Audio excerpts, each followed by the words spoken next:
Dear listener, settle yourself now into the soft embrace of your pillows and let your breathing slow to the gentle rhythm of an ancient spell. Tonight, we journey not into danger, but into memory, into the misty beginnings of magic itself, when the world was younger and the boundary between light and shadow had not yet been drawn with such firm lines. Close your eyes and let us drift together into the forgotten corners of wizarding history, where the first whispers of dark magic were born. In the time before wands, before Hogwarts, before the very word wizard had settled into common tongue, magic flowed through the world like water seeking its course. It moved through stone and tree, through the blood of those rare humans born with the gift to channel it, and it knew no distinction between light and dark. Magic simply was, as neutral as the wind, as indifferent as the stars wheeling overhead in their eternal dance. The first magic users, those ancient souls whose names have been lost to the turning of countless centuries, understood this fundamental truth, that magic itself held no moral weight, but was shaped entirely by the intention of the one who wielded it. Picture, if you will, a village nestled in a valley where the morning mist never quite lifts, where standing stones older than memory mark the places where the veil between worlds grows thin. Here, in dwellings of wood and stone, lived a people who had learned to coax fire from their fingertips, to mend broken bones with whispered words, to call rain when the crops withered beneath an unforgiving sun. These early practitioners of magic were healers and helpers, guardians of their communities, and they passed their knowledge from parent to child in hushed voices around flickering hearths. But magic, as we know, is a force of extraordinary power, and power has always called to the human heart with a siren's song. It whispered of possibility, of control, of the ability to reshape the world according to one's will. And in that whispering, in that temptation, the seeds of what would later be called dark magic first took root. The distinction began, as so many things do, with fear. In those ancient days, when a harsh winter could mean starvation, when sickness could sweep through a settlement like wildfire, when neighboring tribes might raid without warning, the need for protection was paramount. The first defensive spells were born from this necessity: charms to hide one's dwelling, enchantments to strengthen the body against blade and arrow, wards to turn away those who meant harm. These were magic's first tentative steps into the realm of conflict, and they were considered not dark, but essential, woven into the very fabric of survival. Yet defense, dear listener, has always walked hand in hand with offense, as shadow follows light. If magic could shield, it could also strike. If it could heal, it could also harm. The first curse, and here we must pause and let that word settle gently upon us, was likely nothing more than an extension of defensive magic, a spell cast not to prevent harm but to inflict it, to ensure that a threat would never rise again. Perhaps it was crafted in desperation, in a moment when mere protection was not enough. Perhaps it was born from grief, from the desire to punish those who had caused irreparable loss. Or perhaps, and this is worth considering as you sink deeper into the comfort of your rest, it emerged from simple curiosity, from a mind that wondered, if magic can do this, what else might it accomplish? The earliest records we have, fragmentary and faded, come from the libraries of long-fallen magical civilizations. In the ruins of what scholars believe was once a great center of learning in ancient Mesopotamia, archaeologists discovered clay tablets inscribed with cuneiform symbols that pulse with residual magic even thousands of years after their creation. These tablets speak of spells of binding and words of ending of magic that could compel obedience or inflict terrible suffering. They were not hidden away as forbidden knowledge, but rather catalogued alongside healing charms and weatherworking spells, suggesting that these early magical societies viewed such knowledge as simply another tool in the practitioner's repertoire. In the Nile Valley, where ancient Egyptian wizards built a civilization that would endure for millennia, dark magic took on a different character. The Egyptian magical tradition was deeply intertwined with their understanding of death and the afterlife, and it was here that some of the most enduring branches of dark magic first flourished. Curses designed to protect tombs from desecration, spells to bind the souls of servants so they might serve their masters in the afterlife, enchantments to preserve the body against the ravages of time. All of these bordered on what later ages would classify as dark arts. Yet to the Egyptians, these were sacred practices, necessary components of ensuring safe passage to the realm beyond death. The Egyptian wizards understood something profound about the nature of magic that resonates through the centuries to our present day.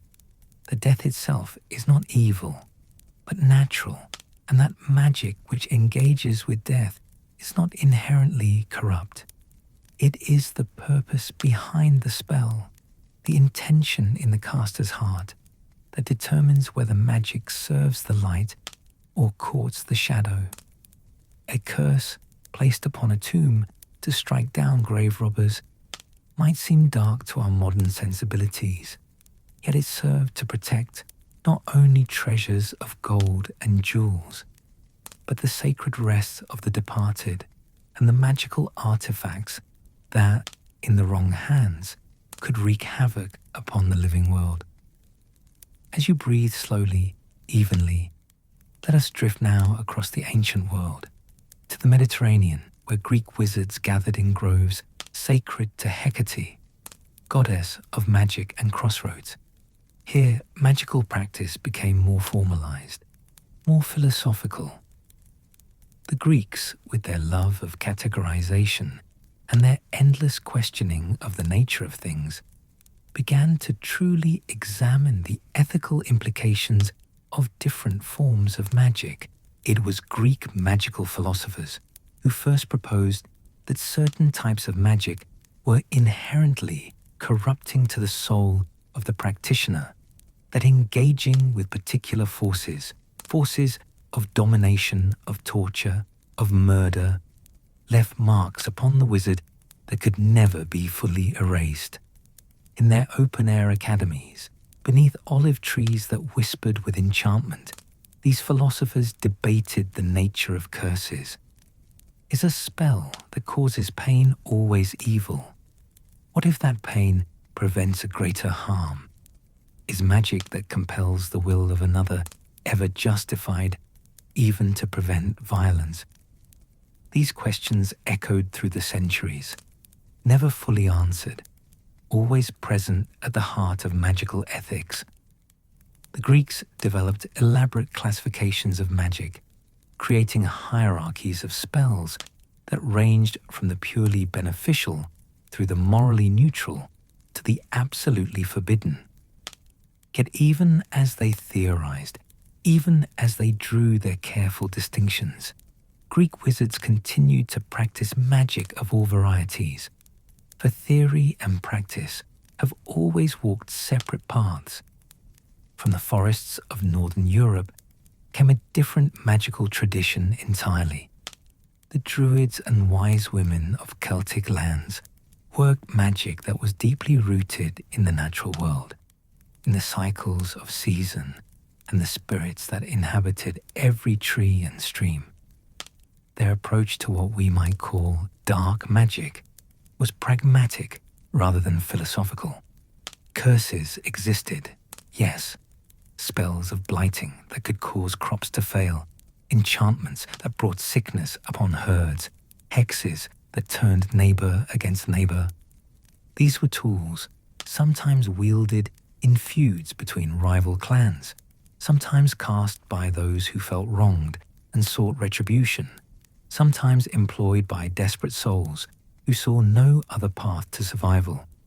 But the Celtic tradition also emphasized balance, the understanding that every action ripples outward through the great web of existence. A curse cast would return threefold to its origin, or so the old teaching claimed. This belief, whether literally true or simply a moral framework designed to discourage harmful magic, served to constrain the use of dark spells. Those who walked too far into shadow found themselves isolated from their communities, branded as practitioners of maleficium, and often driven into exile or worse. As the centuries turned and the great migrations swept across continents, magical knowledge traveled with its practitioners, mingling and merging, creating new traditions from the blending of old ones. In medieval Europe, as the Roman Empire crumbled and new kingdoms rose from its ashes, wizarding society began to organize itself with greater structure.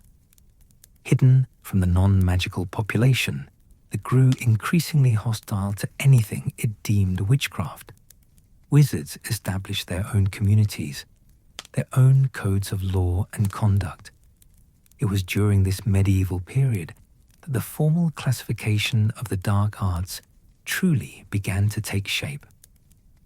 The first attempts at comprehensive magical education led to the founding of schools like Hogwarts, and with formal education came the need to determine what should and should not be taught. Certain spells, certain branches of magic were deemed too dangerous for young minds, too corrupting even for careful study. The Unforgivable Curses, though they would not receive that specific legal designation for centuries yet, were already recognized as magic of a particularly heinous nature.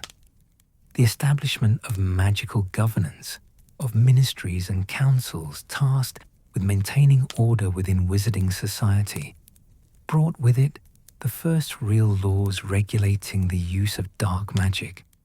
What had once been a matter of personal ethics or community standards became codified into statute. Certain curses were banned outright. The creation of certain magical objects was forbidden.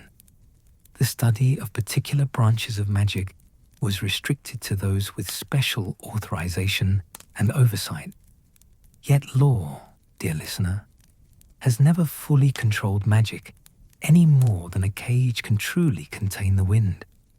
Those drawn to dark magic, whether by curiosity or ambition, or the seductive promise of power, found ways to pursue their interests despite prohibition.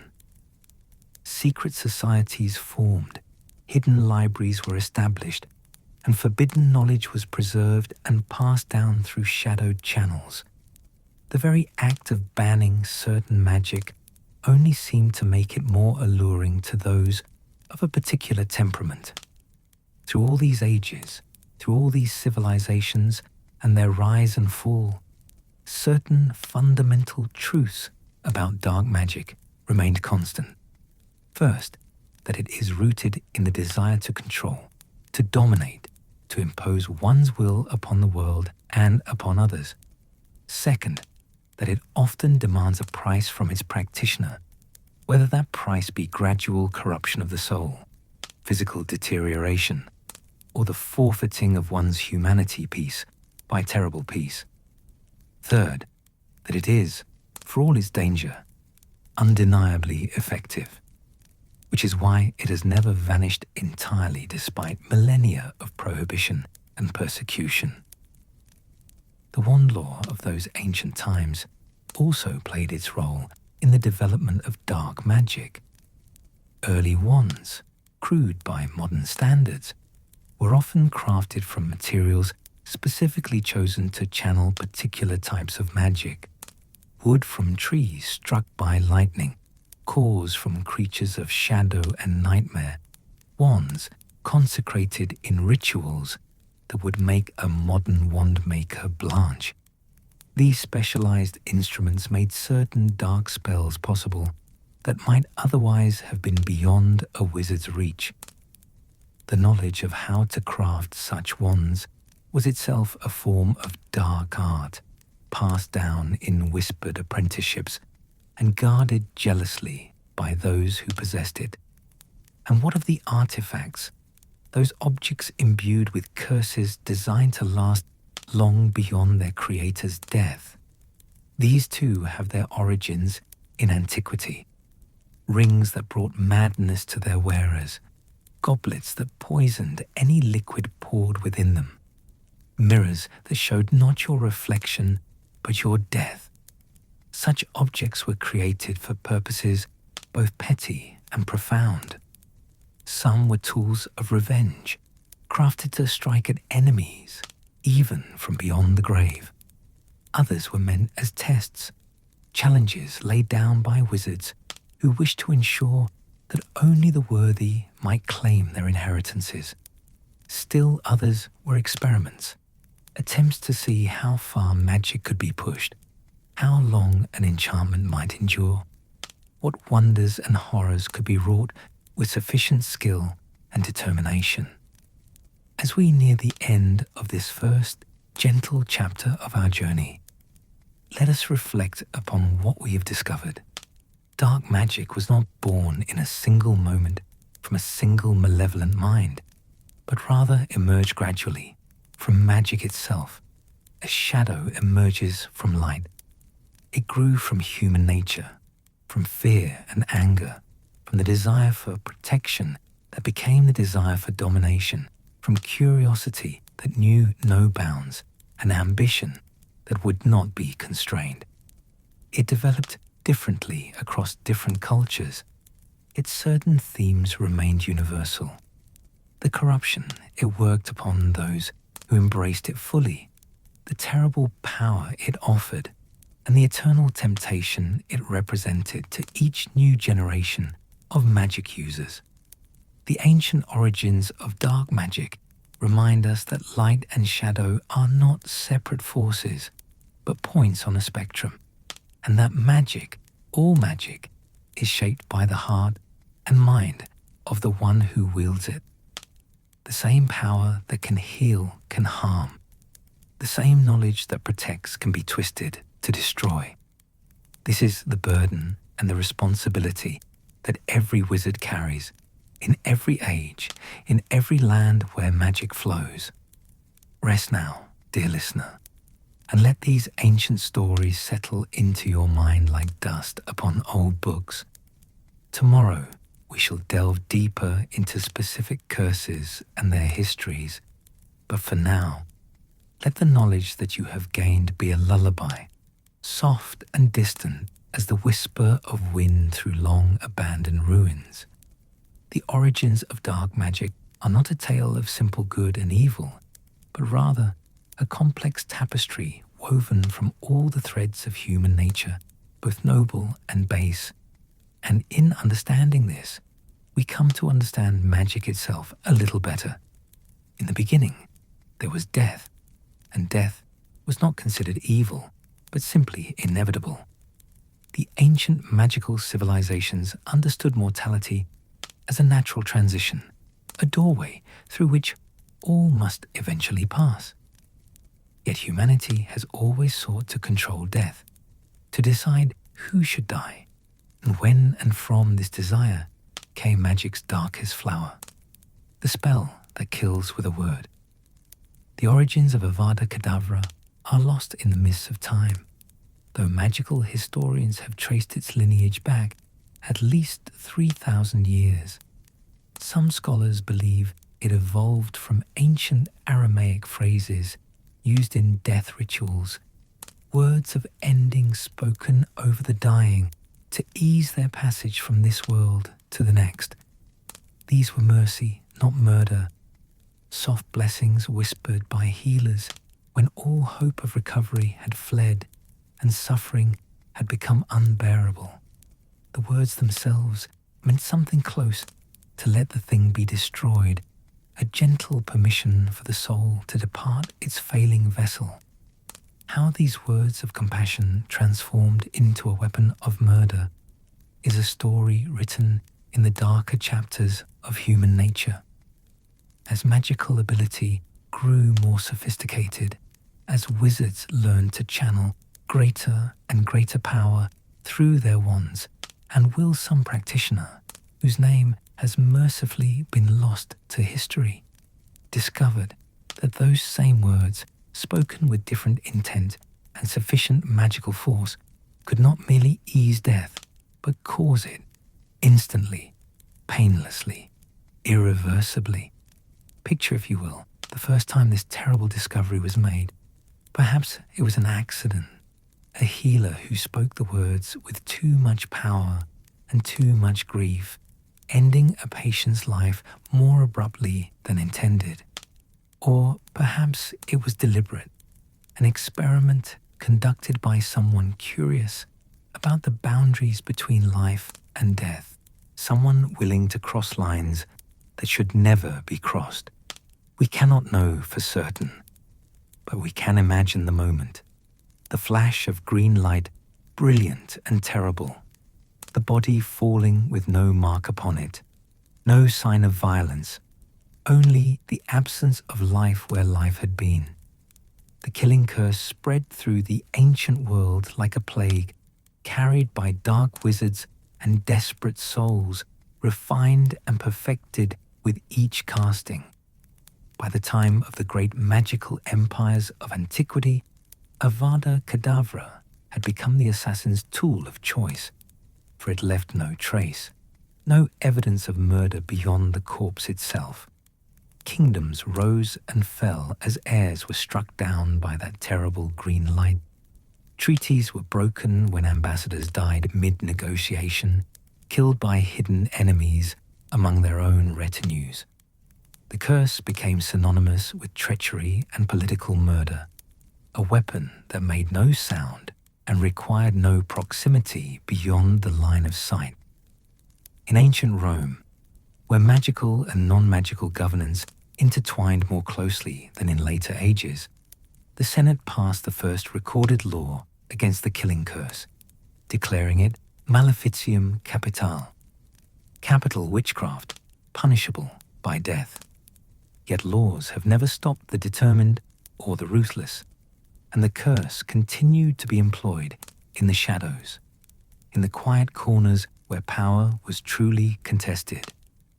The distinctive green light became feared throughout the wizarding world, a harbinger of death that could strike anyone, anywhere, without warning or defense. For that is perhaps the most terrible aspect of the killing curse, dear listener. There is no counter-curse, no shield that can block it, no magical protection that can turn it aside. A wizard facing Avada Kedavra can only dodge, can only seek physical cover, can only hope that the caster's aim is poor or their will insufficient. The curse requires tremendous magical power and, more importantly, a genuine intent to kill. One cannot cast it half-heartedly or with reservation. The wizard who speaks those words must truly mean them, must desire with their whole being the death of their target. This requirement, this necessity of embracing murder fully, is itself a kind of protection, for it means that many wizards, even those studying the dark arts, find themselves unable to successfully cast the curse. Throughout the medieval period, as wars between wizards and wars against wizards raged across Europe, Avada Kedavra claimed countless lives. Dark wizards used it to eliminate rivals and enforce their will. Desperate resistance fighters used it against those who would oppress magical folk. The curse knew no allegiance, no morality. It served whoever could muster the power and the darkness of intent to cast it. The green light flashed in castle courtyards and the forest clearings, in dueling chambers and on battlefields, each flash marking another life extinguished, another soul sent abruptly into the unknown. The signature of the curse, that brilliant, cold green light, has been described by survivors who witnessed it as the color of death itself. Not the warm green of growing things, of leaves and grass and life, but a harsh, unnatural green that seems to drain the warmth from the air, that carries with it the chill of the grave. Those who have seen it say that time seems to slow in the moment before impact, that the light appears to move through the air with terrible purpose, seeking its target with an intelligence of its own. And when it strikes, there is no pain, no struggle, only the immediate cessation of all vital functions, the soul ripped from the body in an instant, leaving behind an empty shell that often bears an expression of surprise, as if death came too quickly to be fully comprehended. Rest easy now, dear listener, and let us turn to the second of the unforgivable curses, one that does not end life, but makes it unbearable. The Cruciatus Curse, Crucio, where Avada, Cadavra brings death, Crucio brings suffering beyond imagining. The Cruciatus Curse, whose name derives from the Latin word for torture, is perhaps the cruelest of the three unforgivable curses, precisely because it preserves its victim's life while destroying their peace, their sanity, and their very sense of self. It is pain distilled into its purest magical form, agony that transcends the physical to invade every fiber of being, every corner of consciousness. The origins of the Cruciatus Curse lie in the dark practices of ancient interrogators and torturers who sought a more efficient means of extracting information and compelling obedience. In ages past, before this curse was formalized and perfected, torturers relied on crude physical methods, blades and fire, breaking wheels, and iron implements that left marks upon the body and took time to produce the desired effect. But some dark wizard, in some forgotten century, conceived of a better method, magic that could inflict pain without touching the victim, without leaving any physical trace, pain that could be sustained indefinitely or released in an instant at the caster's whim. The development of Crucio represents a particular kind of evil, dear listener. Not the hot evil of rage or the desperate evil of survival, but the cold evil of calculated cruelty. It is magic born from the desire to control others through suffering, to break minds and spirits while leaving bodies intact. The curse attacks the nervous system directly, stimulating every pain receptor simultaneously, creating an experience of agony that the human mind was never meant to endure. Early accounts of the Cruciatus Curse come from the trials of dark wizards in medieval Europe, particularly during the period of the Great Wizard Wars that preceded the establishment of the International Statute of Secrecy. Dark lords and their followers used Crucio not merely as a tool of interrogation, but as a weapon of terror, casting it upon enemies and innocents alike to demonstrate their power and crush any thought of resistance.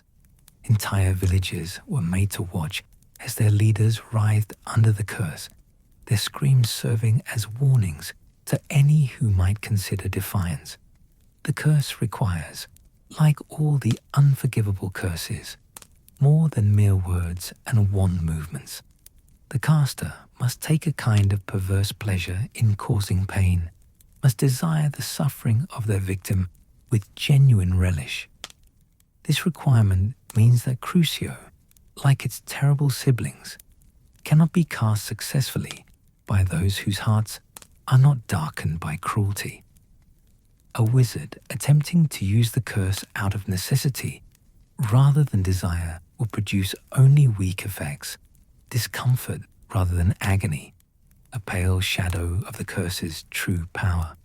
When successfully cast, the Cruciatus curse manifests as a red light that strikes its target and seems to burrow into their very essence.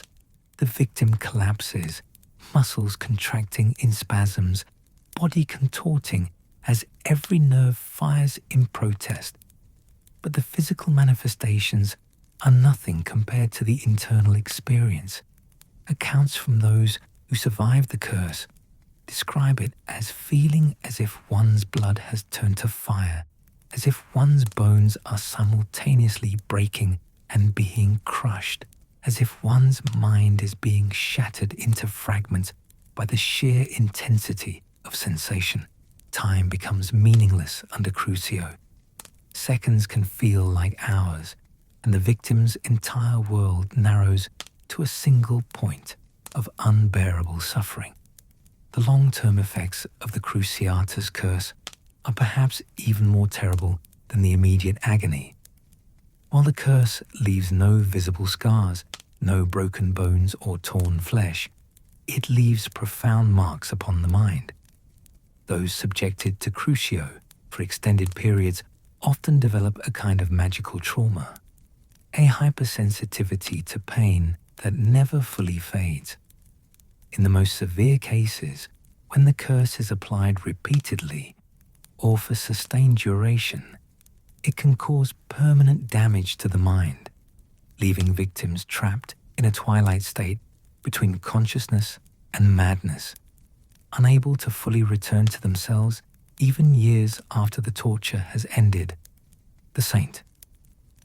Mungo's Hospital for Magical Maladies and Injuries maintains a permanent ward for those whose minds have been broken by the Cruciatus curse. These patients, unable to fully recognize their loved ones or remember their own histories, serve as living testaments to the cruelty of this particular dark magic. Their condition is considered incurable by modern magical medicine, for the damage inflicted by Crucio exists at a level deeper than mere physical injury. It rewrites the fundamental patterns of consciousness, leaving fractures that no healing spell can fully mend. Throughout history, the Cruciatus curse has been the favorite tool of tyranny, employed by dark wizards seeking to maintain control through fear. It was used extensively during the reign of various dark lords, cast upon both enemies and followers as punishment for failure or perceived disloyalty. The curse became so associated with the darkest periods of wizarding history that its very name evokes memories of oppression and terror in those old enough to remember such times. Breathe deeply now, dear listener, and let us consider the third and final unforgivable curse, one that steals something perhaps even more precious than life or peace: the freedom to choose. The Imperious Curse. Imperio. The Imperious Curse. Imperio represents a violation of a different order than its two terrible companions, where Avada Kedavra ends life and Crucio makes life unbearable. Imperio removes the very essence of what makes us human: our free will, our ability to choose our own path, our fundamental autonomy of thought and action. The history of the Imperious Curse stretches back to ancient civilizations' experiments with compulsion magic and mind control. The earliest forms of such magic were crude, requiring constant concentration from the caster and producing obvious effects: glazed eyes, monotone speech, jerky movements that made it clear the victim was being controlled. But over centuries of refinement, dark wizards perfected the art of mental domination, creating a curse that could make a victim behave naturally while completely subsuming their will to that of the caster, Imperio emerged in its current form sometime during the medieval period, though its exact origin is disputed among magical historians. Some attribute its creation to a cabal of dark wizards seeking to infiltrate and control non-magical governments. Others suggest it evolved from legitimate mind-healing magic, spells designed to help those suffering from magical mental illnesses, which were then twisted to more sinister purposes. Whatever its true origin, the curse quickly became one of the most feared forms of dark magic. For unlike the other unforgivable curses, Imperio could be cast in secret, leaving no immediate evidence of wrongdoing. The curse works by establishing a magical connection between the caster's mind and the victim's will. When the connection is established, marked by a subtle shift in the victim's eyes, a momentary blankness that quickly fades, the caster gains direct control over the victim's actions and, to a lesser extent, their thoughts. The victim remains conscious but finds themselves unable to resist the caster's commands, compelled to obey as if the orders were their own desires.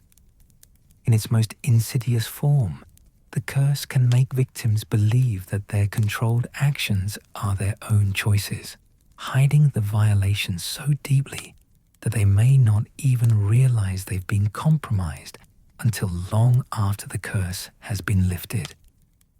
The feeling of being under the imperious curse has been described by those strong-willed enough to resist it as akin to floating, to being wrapped in comfortable warmth that makes resistance seem not only impossible but undesirable.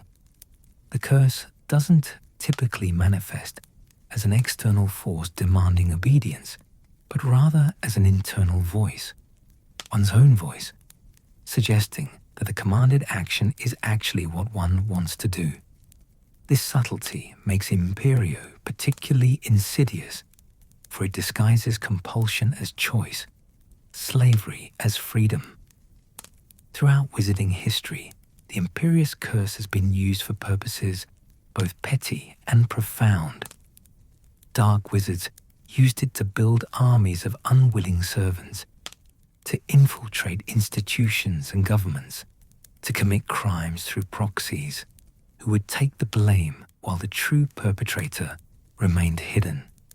During periods of magical conflict, the curse created an atmosphere of suspicion and paranoia, for anyone might be under Imperio, even those closest to you.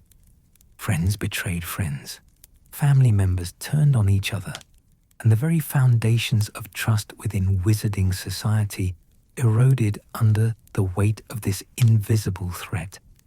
The most terrible uses of the Imperious Curse occurred when it was employed not merely to compel specific actions, but to systematically break down a victim's sense of self over extended periods.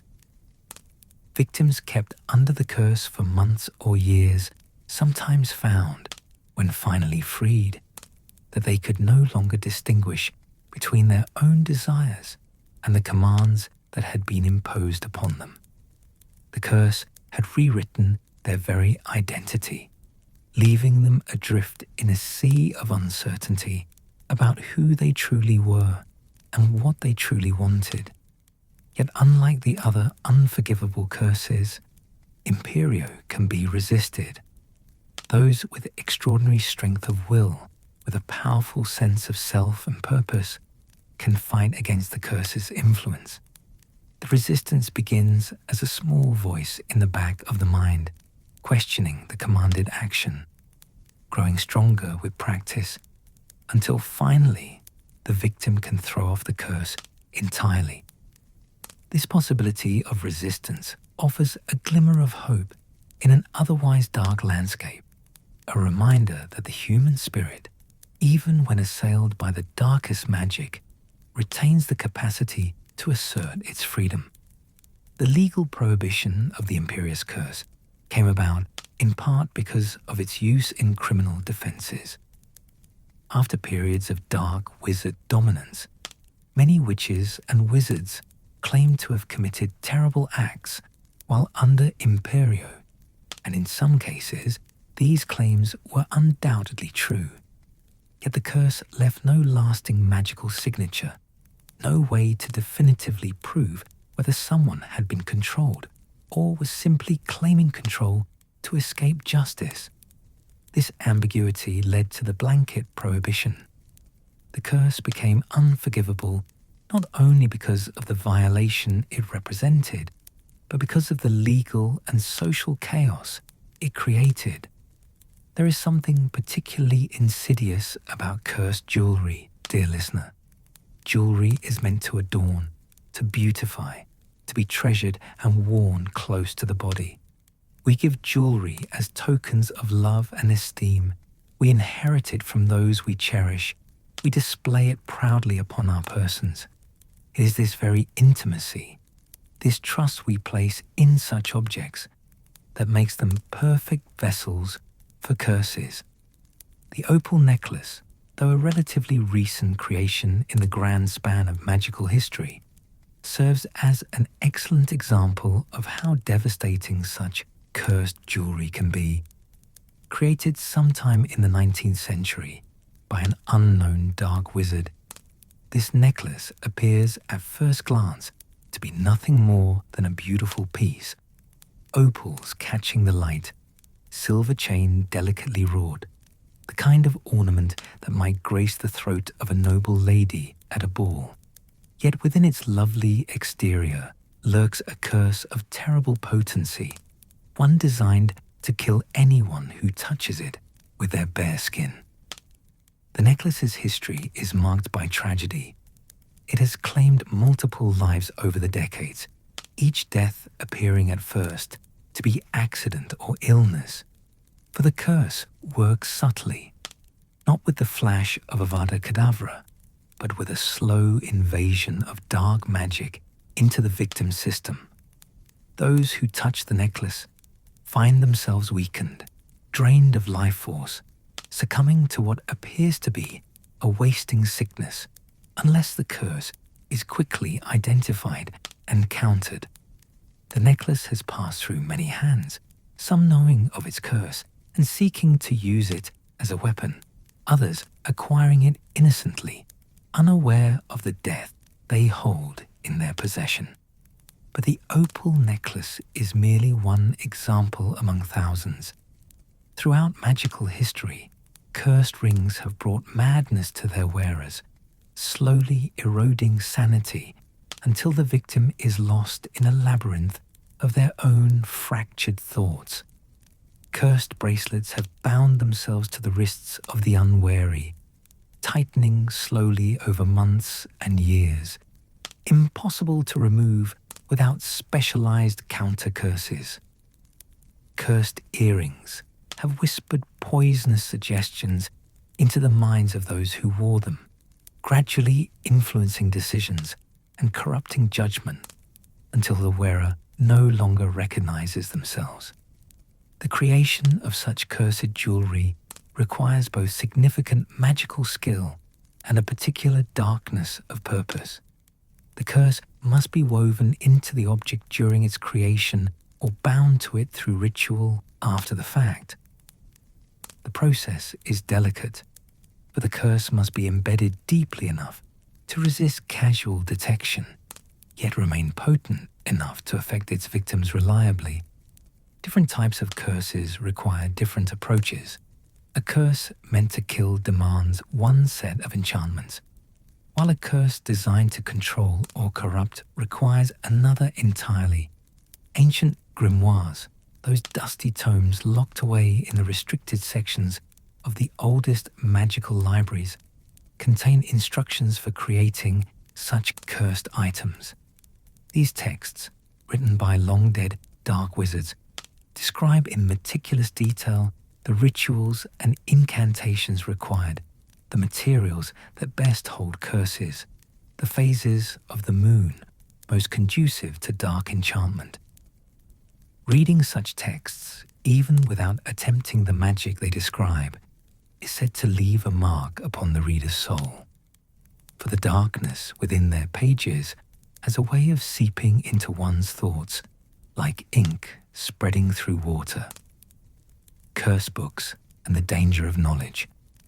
Speaking of texts, let us turn our attention now to another category of cursed objects: books themselves. Books occupy a unique position in magical culture, for they are both objects and repositories of knowledge, physical things that contain immaterial wisdom, or, in darker cases, malevolence crystallized into words. Some cursed books are defensive in nature, their curses designed to protect knowledge from those deemed unworthy or to prevent forbidden information from spreading beyond certain circles. These books might cause temporary blindness to readers who lack the proper authorization, or inflict painful headaches that make comprehension impossible, or even erase themselves if opened by the wrong hands. Such protective curses, while certainly dark in their effects, spring from a desire to safeguard rather than to harm indiscriminately. But other cursed books are far more sinister. Some contain curses woven into the very text, words that, when read, implant suggestions or compulsions into the reader's mind. These books work their magic subtly, their curses disguised as ordinary content, so that the reader absorbs the dark enchantment without realizing what is happening. By the time they close the cover, the damage has been done. A curse has taken root in their consciousness, waiting to bloom in nightmares or obsessive thoughts or slow descent into madness. The most infamous cursed book in modern magical history is perhaps the diary created by Tom Riddle in his youth, though calling it merely a cursed book fails to capture the true horror of what it was. That particular artifact combined a curse with darker magic still, creating an object that could possess its user, draining their life force while implanting memories and will that were not their own. It was a predatory thing, hungry and patient, waiting in innocent-looking pages for someone vulnerable enough to fall under its influence. Throughout the centuries, magical libraries have accumulated cursed books, each with its own particular danger. Some scream when opened, a sound that can shatter glass and rupture eardrums. Others bite, their pages transforming into teeth that snap at curious fingers. Still others contain curses that activate only when specific passages are read, making them mines of knowledge through which one must navigate with extreme caution, never certain which sentence might trigger catastrophe. The British Ministry of Magic maintains a special department dedicated to identifying and containing cursed books, a group of specialists who have trained themselves to detect dark enchantments woven into text. These brave souls spend their days examining suspicious tomes, carefully dismantling curses, and ensuring that dangerous knowledge remains locked away from those who might misuse it or fall victim to it. It is delicate, dangerous work, requiring both extensive magical knowledge and extraordinary mental discipline. For even the act of reading a curse in order to neutralize it can leave marks upon the mind. Objects of dark utility. Beyond jewelry and books, there exists a vast category of cursed objects that might be termed instruments of dark utility, items created to serve specific malevolent purposes, tools of the dark arts given physical form. The Hand of Glory, for instance, is an artifact with roots stretching back to medieval times and even earlier, created from the severed hand of a hanged criminal, preserved through dark alchemical processes and fitted with a candle made from the rendered fat of the executed. This gruesome object grants its user the ability to see in darkness while ensuring that all others remain blind and sleeping. Thieves and dark wizards have employed hands of glory for centuries, using them to move unseen through homes and castles, to steal and murder while their victims remain trapped in enchanted slumber. The creation of a hand of glory is described in several notorious dark arts texts, the process involving not just the physical preparation of the hand, but also binding rituals that tie the object to the condemned soul of the executed criminal, trapping their essence to power the artifact's enchantments. It is magic of a particularly cruel variety, one that exploits death and suffering to create a tool of further wrongdoing. Modern magical law in most countries strictly prohibits the creation or possession of hands of glory, though they still surface occasionally in the black market trades that operate in wizarding society's shadows. Vanishing cabinets represent another category of cursed, or at least deeply dangerous, objects. While not all vanishing cabinets are cursed in the traditional sense, their very nature makes them potential instruments of dark purposes. These paired cabinets create a magical passage between two locations, allowing instantaneous travel from one to the other.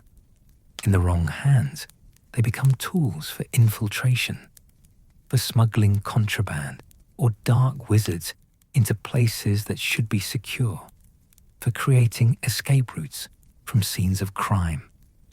The magic that creates a vanishing cabinet is complex, requiring the binding together of two separate objects across space, the creation of a tunnel through reality itself. When such cabinets malfunction or are improperly created, the results can be catastrophic. Wizards lost between spaces, trapped in an endless void, or emerging at their destination only partially, their bodies torn between here and there. Some dark wizards have intentionally created faulty vanishing cabinets as traps, objects that promise escape or passage, but deliver only a terrible liminal death. Guardian curses and protected treasures.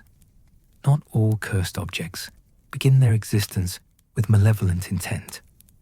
Many curses are placed upon objects not to harm indiscriminately, but to protect something valuable or dangerous, to ensure that only specific individuals can safely access what is guarded.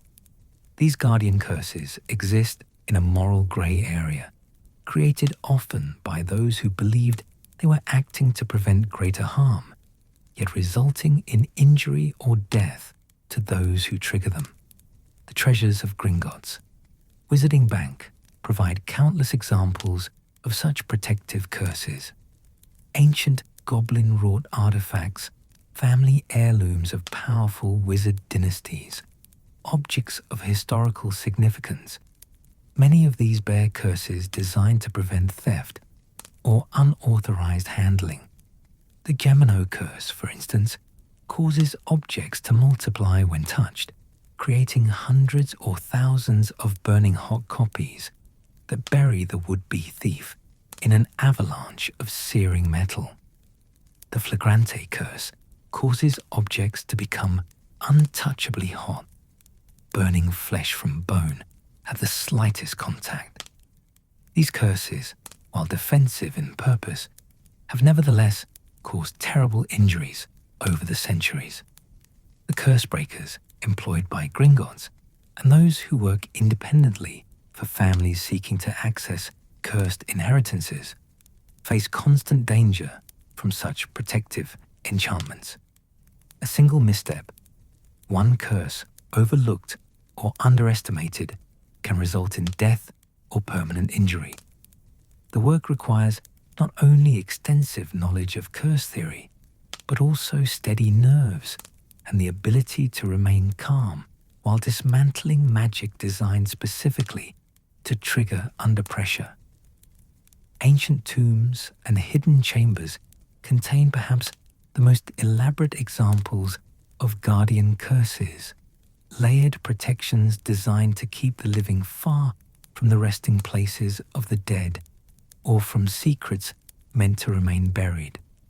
Egyptian magical tombs, as we touched upon in our first chapter, featured curses that would strike down grave robbers with wasting sicknesses or summon guardian creatures to attack intruders.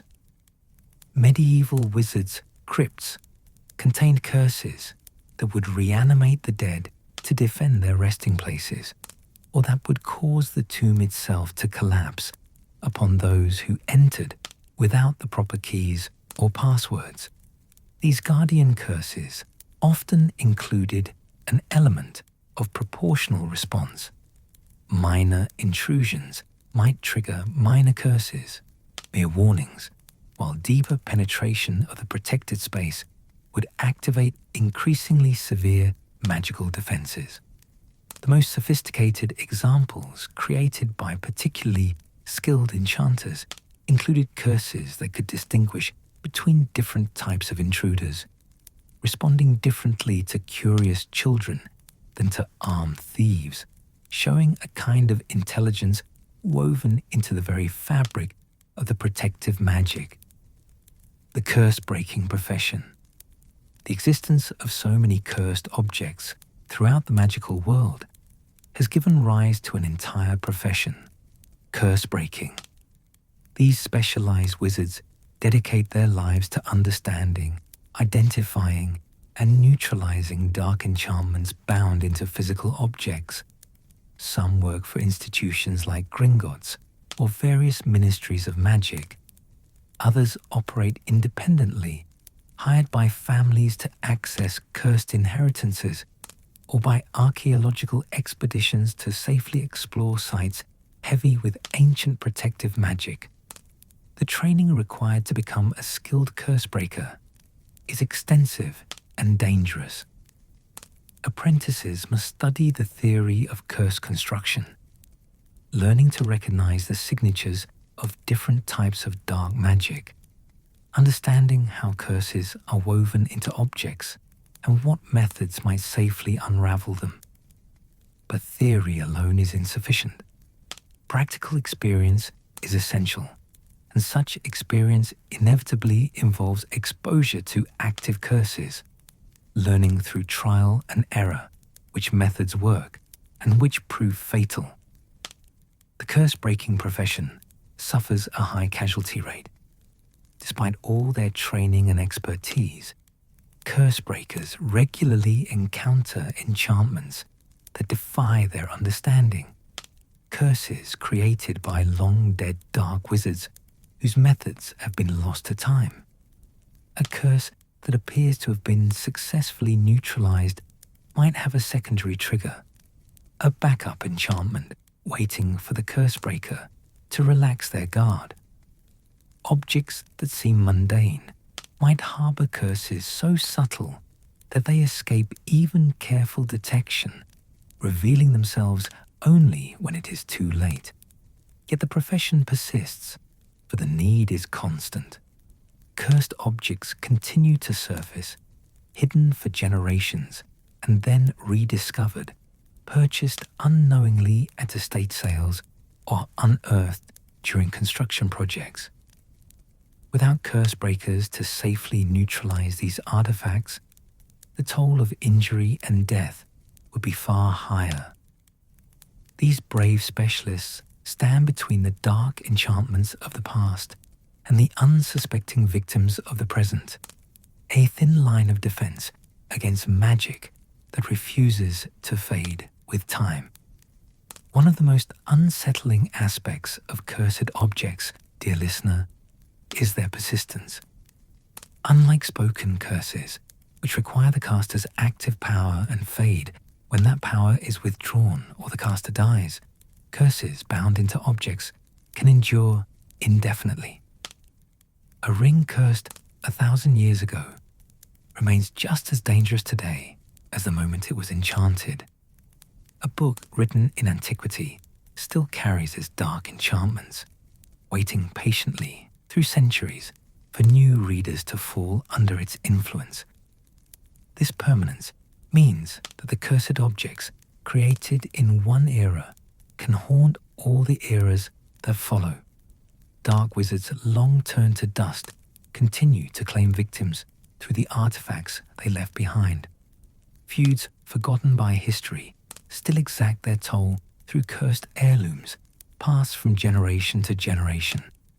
The past never truly releases its grip when it has been given physical form, when hatred or fear or malice has been crystallized into enduring matter. Yet there is something almost poetic in this persistence, a reminder that actions echo through time, that what we create outlasts us for good or ill.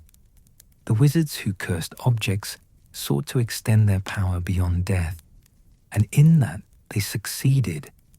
But success came at the cost of adding to the world's burden of suffering, of creating problems that would plague generation after generation of innocents who knew nothing of the original causes. The concept of the Horcrux is ancient, though its precise origins are lost in the mists of time. The word itself appears in only the most forbidden of magical texts, written in languages long dead, hidden in libraries that few know exist and fewer still can access. These texts speak of early dark wizards who feared death above all things, who could not bear the thought of their power and knowledge ending, who sought desperately for ways to anchor themselves to the mortal world even after their bodies failed. The most complete known text on Horcruxes, a book called Secrets of the Darkest Art, was so dangerous that virtually every copy was destroyed centuries ago. The few that survived were locked away in the most restricted sections of the most secure magical libraries, protected by layers of enchantments and accessible only to a handful of authorized researchers who studied such magic not to practice it, but to defend against it. Even reading about Horcruxes was considered a contaminating act, for the knowledge itself carried a kind of corruption, planting seeds of terrible possibility in minds that might otherwise never have conceived of such desecration. What these forbidden texts describe is a process so horrific that we shall not detail it here, for some knowledge should remain buried even in a discussion of dark magic's history. It suffices to say that creating a Horcrux requires the commission of murder, the supreme act of evil, the taking of another's life. For it is murder that tears the soul. In that moment of ultimate wrongdoing, when a wizard has destroyed another human being, their own soul becomes fractured, unstable, vulnerable to manipulation. Through dark ritual and terrible magic, this fractured soul can then be forced to split completely, one portion remaining in the body, while another fragment is extracted and bound to a physical object. The object chosen to house the soul fragment becomes the Horcrux, an anchor that ties the wizard to the mortal world. As long as the Horcrux remains intact, the wizard cannot truly die. If their body is destroyed, they persist in a shadowy half-life, neither living nor dead, sustained by the fragment of soul preserved within the object. It is a horrible existence, less than the meanest ghost, but it is existence nonetheless, a chance to return, to regain corporeal form, to continue the pursuit of power that drove them to such desperate measures in the first place. The price of immortality, but immortality achieved through such means, comes at a terrible price, dear listener. The soul is not meant to be divided. In its whole state, it provides moral guidance, emotional depth, the capacity for love and compassion, and all the qualities that make us human. When the soul is split, these qualities begin to erode. The Horcrux creator becomes less than fully human, their capacity for empathy diminished, their ability to feel normal emotions compromised. They exist in a state of spiritual mutilation, and the damage shows in subtle and not so subtle ways. Those who have created Horcruxes are described in the historical accounts as having a particular quality about them: a coldness, a disconnect from normal human feeling, an inability to truly comprehend love or loyalty or sacrifice. Their eyes are often mentioned as particularly disturbing, as if something essential is missing behind them, as if one is looking not at a person but at a shell containing something that was once human but has become other. The more Horcruxes created, the more fragments into which the soul is split, the more pronounced this effect becomes, until the creator is barely recognizable as the person they once were. The physical effects are equally terrible. Dark magic always leaves its mark on the practitioner, but the creation of Horcruxes accelerates this corruption dramatically. The body begins to change, features becoming distorted, the appearance growing snake-like, inhuman. Some magical historians theorize that this physical transformation reflects the internal spiritual decay, that as the soul is fragmented, the body loses its ability to maintain its natural human form and begins to reflect the monstrous nature of what dwells within. And there is another price, one that many who pursue this path fail to consider until it is too late: the half-life that awaits if one's body is destroyed. To exist as a fragment of soul without physical form is described in the ancient texts as a torment beyond description. The disembodied wizard retains consciousness and desire, but has no means of acting upon the world, no ability to feel physical sensation or interact with others. They are trapped in a state of desperate, hungry existence, able only to watch the world continue without them, waiting for some chance to return that may never come. Historical Horcrux creators. Throughout the long history of wizarding kind, there have been only a handful of wizards known or strongly suspected to have created Horcruxes. The magic is so difficult, so terrible, and so contrary to human nature that even among dark wizards, it remains exceptionally rare. Most who pursue dark magic do so for power in life, not for the desperate half-existence that Horcruxes offer. The ancient Greek dark wizard, Herpo the Foul, who lived in the time when Athens was young, is believed to have been the first to successfully create a Horcrux. Herpo was already infamous for his work in dark magic. He is credited with breeding the first basilisk, a feat requiring magic of considerable power and questionable morality. But his creation of a Horcrux elevated him to a different category of dark wizard entirely. Little is known of what object he chose to house his soul fragment, or whether he created multiple Horcruxes, but his name has echoed through the centuries as a warning and, to some dark wizards, as an inspiration.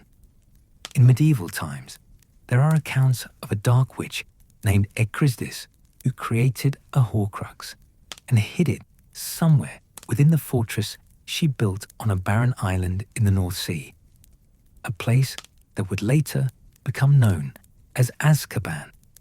The fortress, saturated with dark magic and suffering, eventually became the wizarding prison, though by then Echrisdis was long gone and her Horcrux never found. Some believe it remains there still, hidden within those cursed walls, perhaps contributing to the atmosphere of despair that makes Azkaban such a terrible place, even before the Dementors came to guard it. but the most infamous creator of Horcruxes in modern magical history was Lord Voldemort, the dark wizard whose reign of terror scarred the British wizarding world in the latter half of the 20th century. Voldemort did not merely create a single Horcrux, as most who pursue such magic might do. In his arrogance and his desperate desire for immortality, he split his soul not once, but multiple times, creating a total of 7 Horcruxes, if one counts the fragment that remained in his body, a number he believed to be magically powerful, though in reality it simply meant he had mutilated himself far beyond what any wizard had dared before. The objects chosen. The choice of object to serve as a Horcrux is significant, for it must be something durable enough to endure through centuries. Yet it is often something personally meaningful to the creator, an anchor not just of soul, but of identity. Voldemort chose objects connected to the founders of Hogwarts when he could acquire them, items of historical significance that reflected his pride in his magical heritage and his twisted desire to connect himself to the great wizards of the past. There was a ring that had belonged to his maternal ancestors, the Gaunts, a family that claimed descent from Salazar Slytherin himself. The ring bore the Resurrection Stone, though Voldemort did not recognize it as such, caring only for the Slytherin connection. Into this ring, he bound a fragment of his soul, hiding it in the ruins of the Gaunt family shack, protecting it with curses that would prove nearly fatal, even to one of the most skilled wizards of the age. There was a locket that had belonged to Slytherin, a treasured artifact that Voldemort stole and transformed into a vessel for his fractured soul. The locket carried its own dark enchantments even before becoming a Horcrux, and afterward it became a thing of terrible malevolence, capable of influencing the thoughts and emotions of anyone who wore it, whispering doubts and fears, amplifying the darkness in human hearts. There was a cup that had belonged to Helga Hufflepuff, stolen from a trusting witch who had shown Voldemort kindness in his youth, a betrayal that speaks volumes about the emptiness where his capacity for gratitude should have resided. This golden cup, once used in ceremonies of friendship and loyalty, became instead a container for fractured soul, hidden in the deepest vaults of Gringotts and protected by layer upon layer of curses. There was a diadem that had belonged to Rowena Ravenclaw, lost for centuries, until Voldemort, through cunning and manipulation, discovered its hiding place. The diadem was said to enhance the wisdom of the wearer, but when transformed into a Horcrux, it became something that whispered madness instead, corrupted utterly by the dark magic bound within it. Most disturbing of all, there was a living Horcrux, created accidentally and unknowingly, a fragment of Voldemort's already mutilated soul that lodged itself in an infant boy when a murder curse rebounded. This was magic gone wrong in ways that none had foreseen, the soul so fragile from multiple splittings that it tore once more without intent, attaching itself to the only living thing present. The boy carried that fragment unknowingly for years, connected to Voldemort in ways that would shape both their destinies. And there was Nagini, Voldemort's serpent companion, transformed into a Horcrux in an act of dark magic that bound a soul fragment to a living creature. This was considered particularly unstable, for living things can be killed more easily than objects can be destroyed. But it also gave Voldemort a connection to the snake, allowing him to see through her eyes and speak through her voice, a disturbing fusion of wizard and beast. The destruction of Horcruxes. Creating a Horcrux is difficult magic, but destroying one is in some ways even more challenging. The object housing a soul fragment becomes imbued with powerful protective magic, as if the fractured soul instinctively wraps itself in layers of defense. Ordinary means of destruction, fire, breaking, dissolving, prove insufficient against such enchantments. Only certain rare substances and spells can damage a Horcrux beyond the ability of the dark magic to repair it. Basilisk venom is one such substance, so powerfully destructive that it can overcome even the protective enchantments surrounding a Horcrux. The venom burns through magical protections as easily as through flesh, destroying not just the physical vessel, but the soul fragment contained within. But basilisk venom is extraordinarily rare and dangerous to handle, for a single drop can kill a wizard in minutes if untreated. Fiendfire, a cursed fire that takes the shape of beasts and burns with supernatural intensity, can also destroy Horcruxes. But fiendfire is notoriously difficult to control, even for skilled wizards, and has a tendency to burn far beyond what its caster intended, consuming everything in its path until it exhausts itself, or is contained through the most powerful counter curses. Many wizards who have attempted to use fiendfire have found themselves destroyed by their own magic, burned alive by flames that will not obey commands to cease. The Sword of Gryffindor, goblin-wrought and imbued with the property of taking in only that which makes it stronger, absorbed basilisk venom when it was used to kill the serpent in the Chamber of Secrets. From that moment forward, the sword carried the power to destroy Horcruxes, becoming one of the few weapons capable of permanently ending the dark magic that sustained these terrible artifacts. Each destruction of a Horcrux is described as a violent, disturbing event.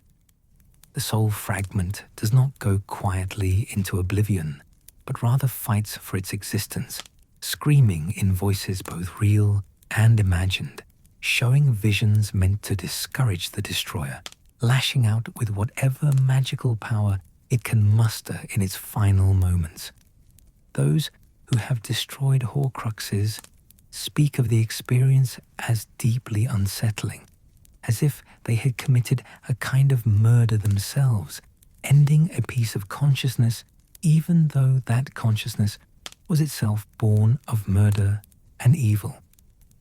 The futility of fracturing. In the end, dear listener, the pursuit of immortality through Horcruxes proves futile. Voldemort, for all his power and cunning, for all the terrible acts he committed in pursuit of eternal life, was ultimately defeated. His Horcruxes were found and destroyed one by one, and when the final fragment of his soul was ended, there was nothing left to anchor him to the world. He passed beyond the veil at last, not to the existence he had hoped to preserve, but to whatever awaits those who have so damaged their souls that they can never be whole again. The lesson written in the history of Horcruxes is clear. Death cannot be cheated, not truly. Attempts to evade it through such dark means lead only to a prolonged suffering that makes the natural death one seeks to avoid seem merciful by comparison. The soul is meant to remain whole, to pass intact from this world when its time comes. To fracture it is to diminish oneself, to trade humanity for a hollow mockery of immortality, to exist in a state so reduced that it barely qualifies as existence at all. Horcruxes represent the ultimate expression of the dark wizard's fundamental error, the belief that death is the greatest evil, that survival at any cost is worth pursuing, that power and immortality matter more than love compassion, and the connections that give life meaning.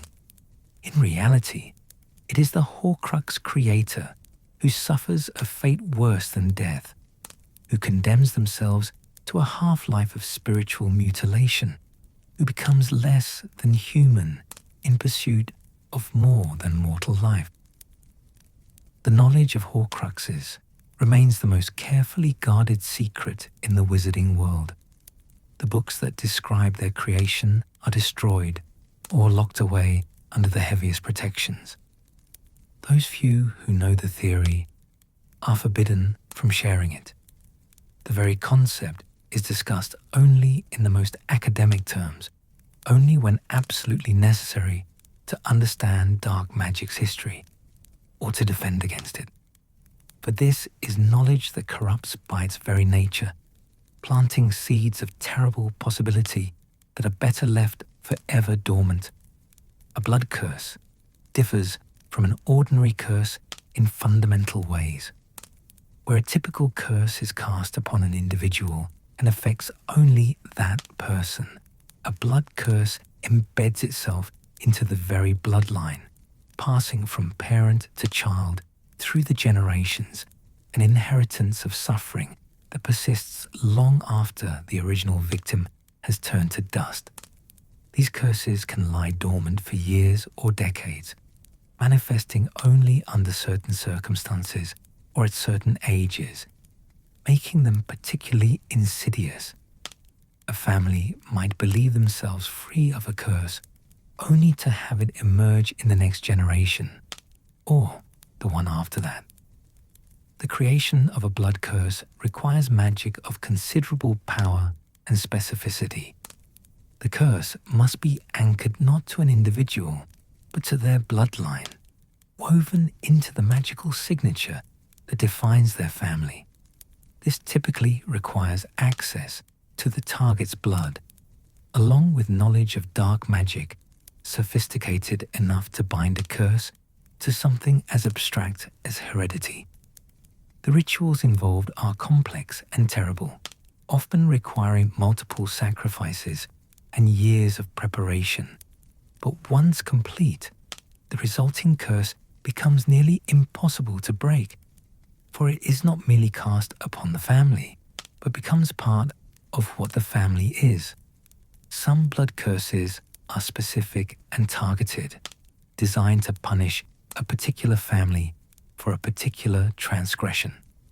A wizard wronged might curse their enemy's entire bloodline to suffer as they themselves have suffered, ensuring that the punishment extends far beyond the original offender. Other blood curses are more general, broad enchantments that affect all who carry certain blood, often created during times of war or persecution, when entire groups were targeted for magical attack. The effects of blood curses vary wildly, depending on their nature and purpose. Some cause physical ailments, wasting sicknesses that appear in each generation, weaknesses of constitution that make childbirth dangerous, or childhood survival uncertain. Others affect magical ability itself, causing power to diminish with each generation until a once great wizarding family produces only squibs, their magic bred out of existence through the curse's inexorable work. Still others impose transformations, forcing members of the bloodline to change in specific ways at specific times, losing their humanity piece by piece with each passing year. The Maledictus, a curse of transformation. Among the most tragic forms of blood curse is the Maledictus, a curse carried in the blood that transforms the afflicted into a beast. Unlike an animagus, who chooses their animal form and can shift at will between human and beast, a Maledictus is cursed to transform involuntarily, the changes coming more frequently and lasting longer as time passes, until eventually the transformation becomes permanent and the human mind is lost entirely within the animal form. The Maledictus curse affects only women, passing down through the female line of a family, each generation producing at most one daughter who will carry the curse forward. It is a lonely, terrible fate, for the afflicted woman knows from the moment the curse manifests what awaits her. A gradual loss of humanity, a slow descent into the beast she is doomed to become. She might fight against it for years, maintaining her human form through sheer will and careful management of the triggers that cause transformation. But the curse is patient and inexorable. Time always wins in the end. The origins of the maledictus curse are obscure, lost in the depths of magical history. Some scholars believe it was created as a punishment by ancient dark wizards imposed upon the women of enemy families as a particularly cruel form of revenge. Others suggest it might have originated as an attempt at beneficial transformation magic that went catastrophically wrong. A spell meant to grant thee to take animal form that instead became a compulsion impossible to resist. Whatever its origin, the curse has persisted through the centuries, appearing in scattered families across the wizarding world, always carried by women, always resulting in the same tragic end.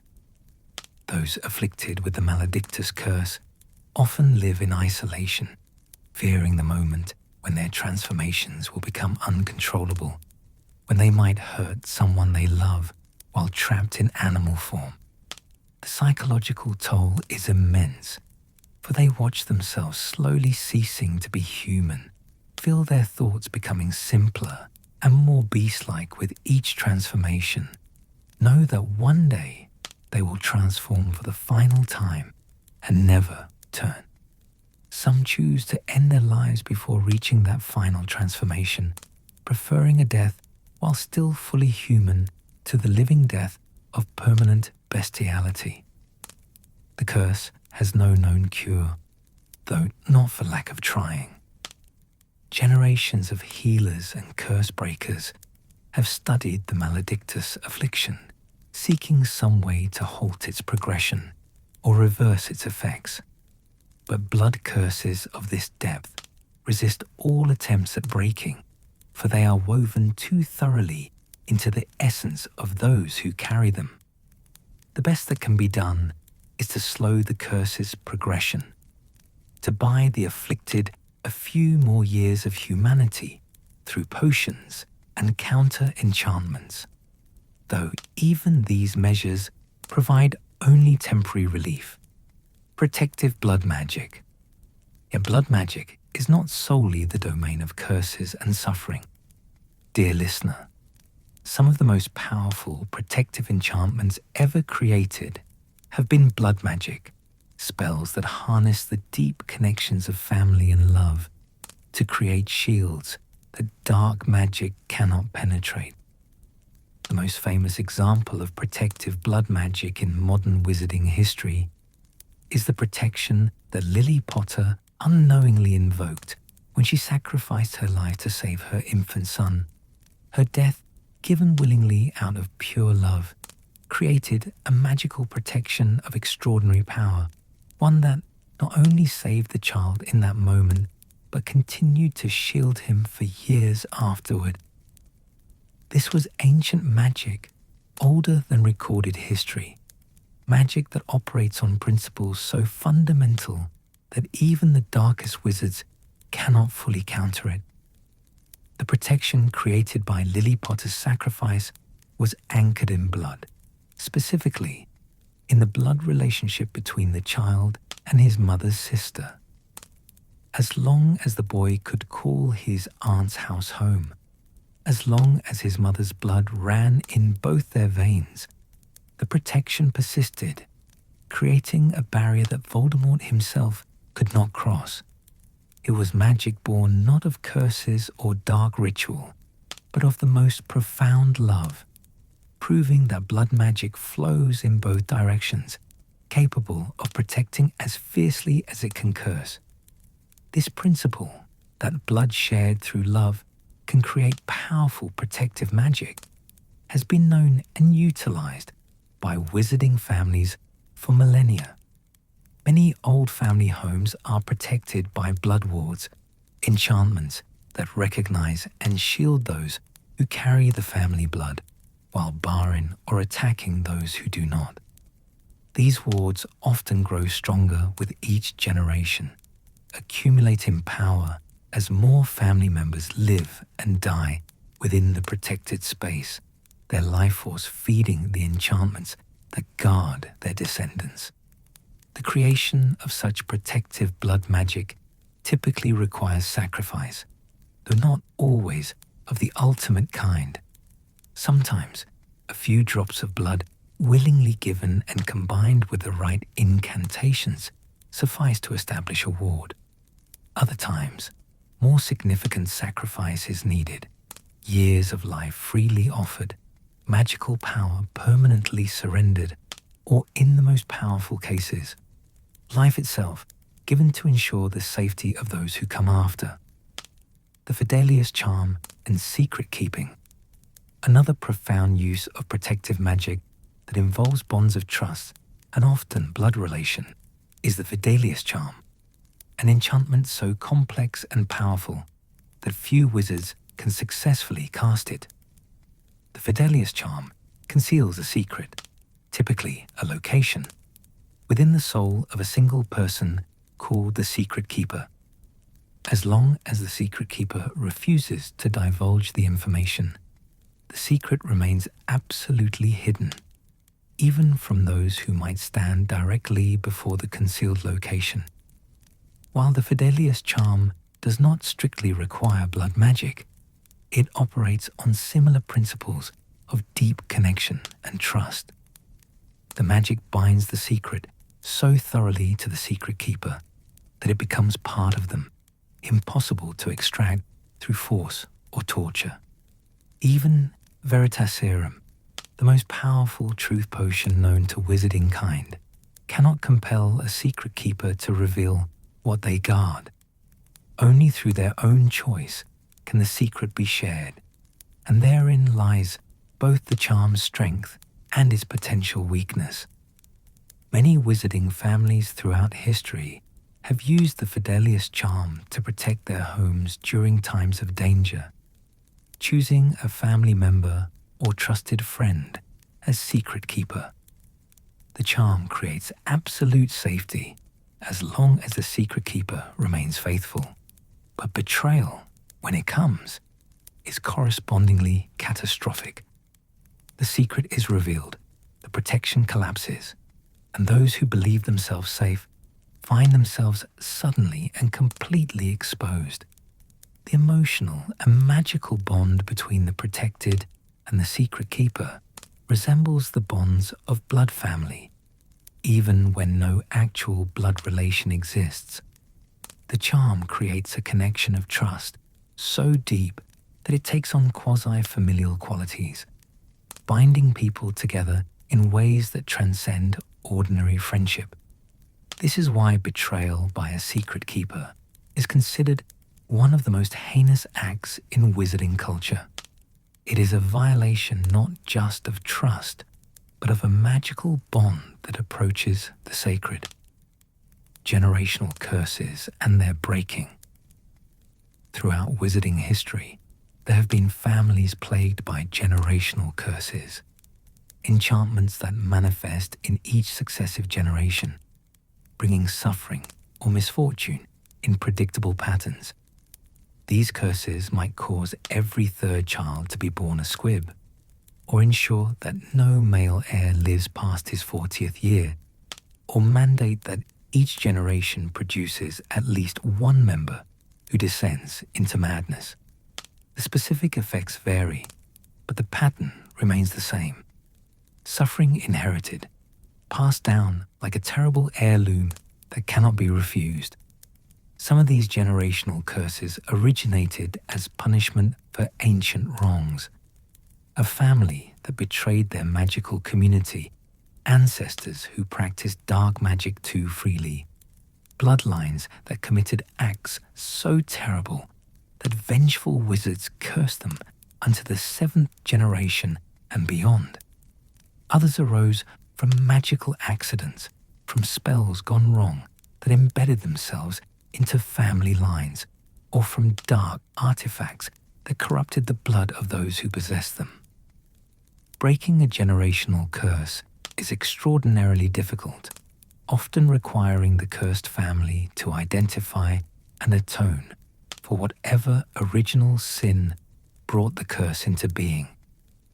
This might involve finding the descendants of those wronged by their ancestors and making restitution, or locating and destroying the cursed object that began the family's troubles, or performing specific rituals of purification that can take years or decades to complete.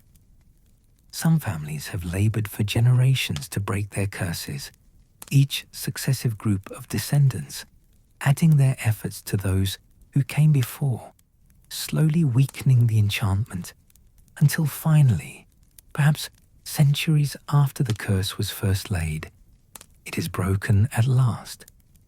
But other generational curses prove unbreakable, their origins lost to time, their mechanisms too deeply woven into the family's magical essence to be extracted. These families learn to live with their curse, adapting their lives around it, finding ways to minimize its impact while knowing it will never truly leave them. Some such families eventually die out entirely, the curse ensuring they produce fewer and fewer children with each generation until the bloodline ends and the curse ends with it. The weight of magical inheritance.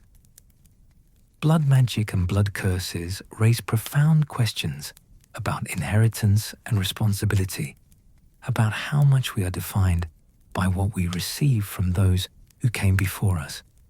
In the wizarding world, where magic itself is inherited and bloodlines matter in ways they do not in the non-magical world, these questions take on particular weight and urgency. Wizard born into a cursed bloodline bears a burden they did nothing to earn, suffers for sins they did not commit, pays prices for decisions made by ancestors they never knew. Is this just? Is it right? The magic itself cares nothing for such questions. It simply is, operating according to its own inexorable logic, indifferent to fairness or compassion. Yet those who suffer under blood curses often wrestle with profound anger and resentment, feeling victimized by forces utterly beyond their control. Conversely, those who benefit from protective blood magic, who live safely within wards established by ancestors who sacrificed to create them, often feel a debt they cannot fully repay. They are heirs to protection purchased with blood and suffering, recipients of gifts given by those who will never know whether their sacrifices proved worthwhile. This too creates a kind of burden, an obligation to prove worthy of what was freely given, to honor the sacrifices of the past through how one lives in the present. The magical world has long debated whether blood magic should be practiced at all, even for protective purposes. Some argue that any magic rooted in blood and sacrifice, even when motivated by love, treads too close to the dark arts, that it establishes dangerous precedents and validates principles better left unacknowledged. Others counter that protective blood magic represents the highest expression of familial love, parents and ancestors, ensuring that their descendants will be safe even after they themselves have passed beyond the veil. A prophecy and blood destiny.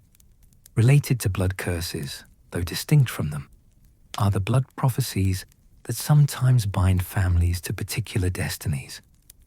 These prophecies, spoken by true seers in moments of genuine vision, often involve bloodlines rather than individuals, declaring that someone born of a particular family will fulfill a specific role in events to come. Such prophecies can hang over families for generations, shaping decisions and influencing paths, creating a kind of magical destiny that feels inescapable. The prophecy that bound Harry Potter and Lord Voldemort together, for instance, spoke of one born at a particular time to parents who had thrice defied the Dark Lord. This was both specific and general, potentially applicable to more than one child. Yet once Voldemort acted on the prophecy, once he chose to mark Harry as his equal, the prophecy became anchored to their specific bloodlines, binding them together in a pattern of conflict that would only end with one's death. Prophecies involving blood and destiny raise uncomfortable questions about free will and determinism. If a prophecy declares that someone of a particular bloodline will perform a specific act, can they choose otherwise?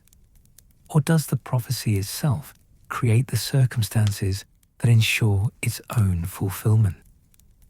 Magical philosophers have debated these questions for centuries without reaching consensus, for prophecy operates in realms where logic and rationality struggle to maintain their footing. What is clear is that blood prophecies, like blood curses, create burdens that extend across generations. A child born into a prophesied bloodline carries expectations and destinies they never chose, must navigate a path partially determined before their birth, lives in the shadow of words spoken before they existed. Some rise to meet their prophesied destiny with courage and grace. Others rebel against it, seeking to forge their own paths, despite what the seers have foreseen. And still others are crushed beneath the weight of prophecy, unable to bear being defined by forces beyond their understanding or control. Love as the ultimate counter-curse. Yet through all the darkness of blood curses and the weight of inherited suffering, one truth shines with particular brightness. Love, freely given and selflessly expressed, represents the most powerful magic of all, capable of countering even the deepest curses, of protecting where nothing else can protect, of transforming inherited suffering into inherited strength. The protection Lily Potter created through her sacrifice demonstrated this principle perfectly. Her love crystallized in that moment of ultimate selflessness, proved stronger than Voldemort's hatred, more enduring than the darkest curses, capable of shielding her son through years of danger and hardship. This was not magic that could be taught or learned through study. It arose spontaneously from the depths of maternal love, ancient and powerful beyond measure. Throughout wizarding history, there are accounts of curses broken through love, of blood magic redirected or transformed by the power of genuine affection and sacrifice. A parent who willingly takes on their child's curse, absorbing it into themselves to spare their offspring. Lovers whose bond proves strong enough to overcome family curses that should have kept them apart. Siblings who, together, find the strength to break enchantments that would have destroyed them individually. These stories remind us, dear listener, that while blood magic can bind and curse and cause suffering, it can also heal and protect and save. The same deep connections that allow curses to pass through generations can carry love and protection just as readily. What flows through bloodlines is determined not by the blood itself, but by the intentions and actions of those who wield the magic, by whether they choose to perpetuate suffering or to create safeguards against it. The continuing legacy, blood curses, and blood magic continue to exist in the modern wizarding world, though many of the darkest practices have been outlawed and the knowledge required to create new blood curses is carefully restricted. families still live under ancient curses, still benefit from ancient protections, still carry in their veins the magical legacy of those who came before them. The study of blood magic has become more regulated, confined to academic research, and closely monitored by magical governments. The creation of new blood curses is prohibited under international magical law, classified alongside the unforgivable curses as magic so dark that its use cannot be justified under any circumstances. Yet knowledge, once created, cannot be fully destroyed, and there are always those who seek out forbidden secrets, who believe themselves capable of wielding dark magic without being corrupted by it. The families cursed in ages past continue to struggle with their inherited burdens, seeking curse breakers and healers who might offer relief even if cure proves impossible. A new protective blood magic is still created, though rarely, parents still sacrifice to shield their children. Families still establish wards powered by their own life force. Love still manifests as magic capable of protecting what is most precious. Let us begin our exploration in the dueling chambers of medieval Europe, where wizards settled disputes through formal magical combat, and a whole constellation of specialized curses evolved to serve this violent purpose. The entrail-expelling curse, whose very name makes one wince, was among the most feared spells in the duelist's arsenal. This curse, when successfully cast, causes exactly what its name suggests: a violent, agonizing expulsion of internal organs that is almost invariably fatal unless immediate magical medical intervention is available.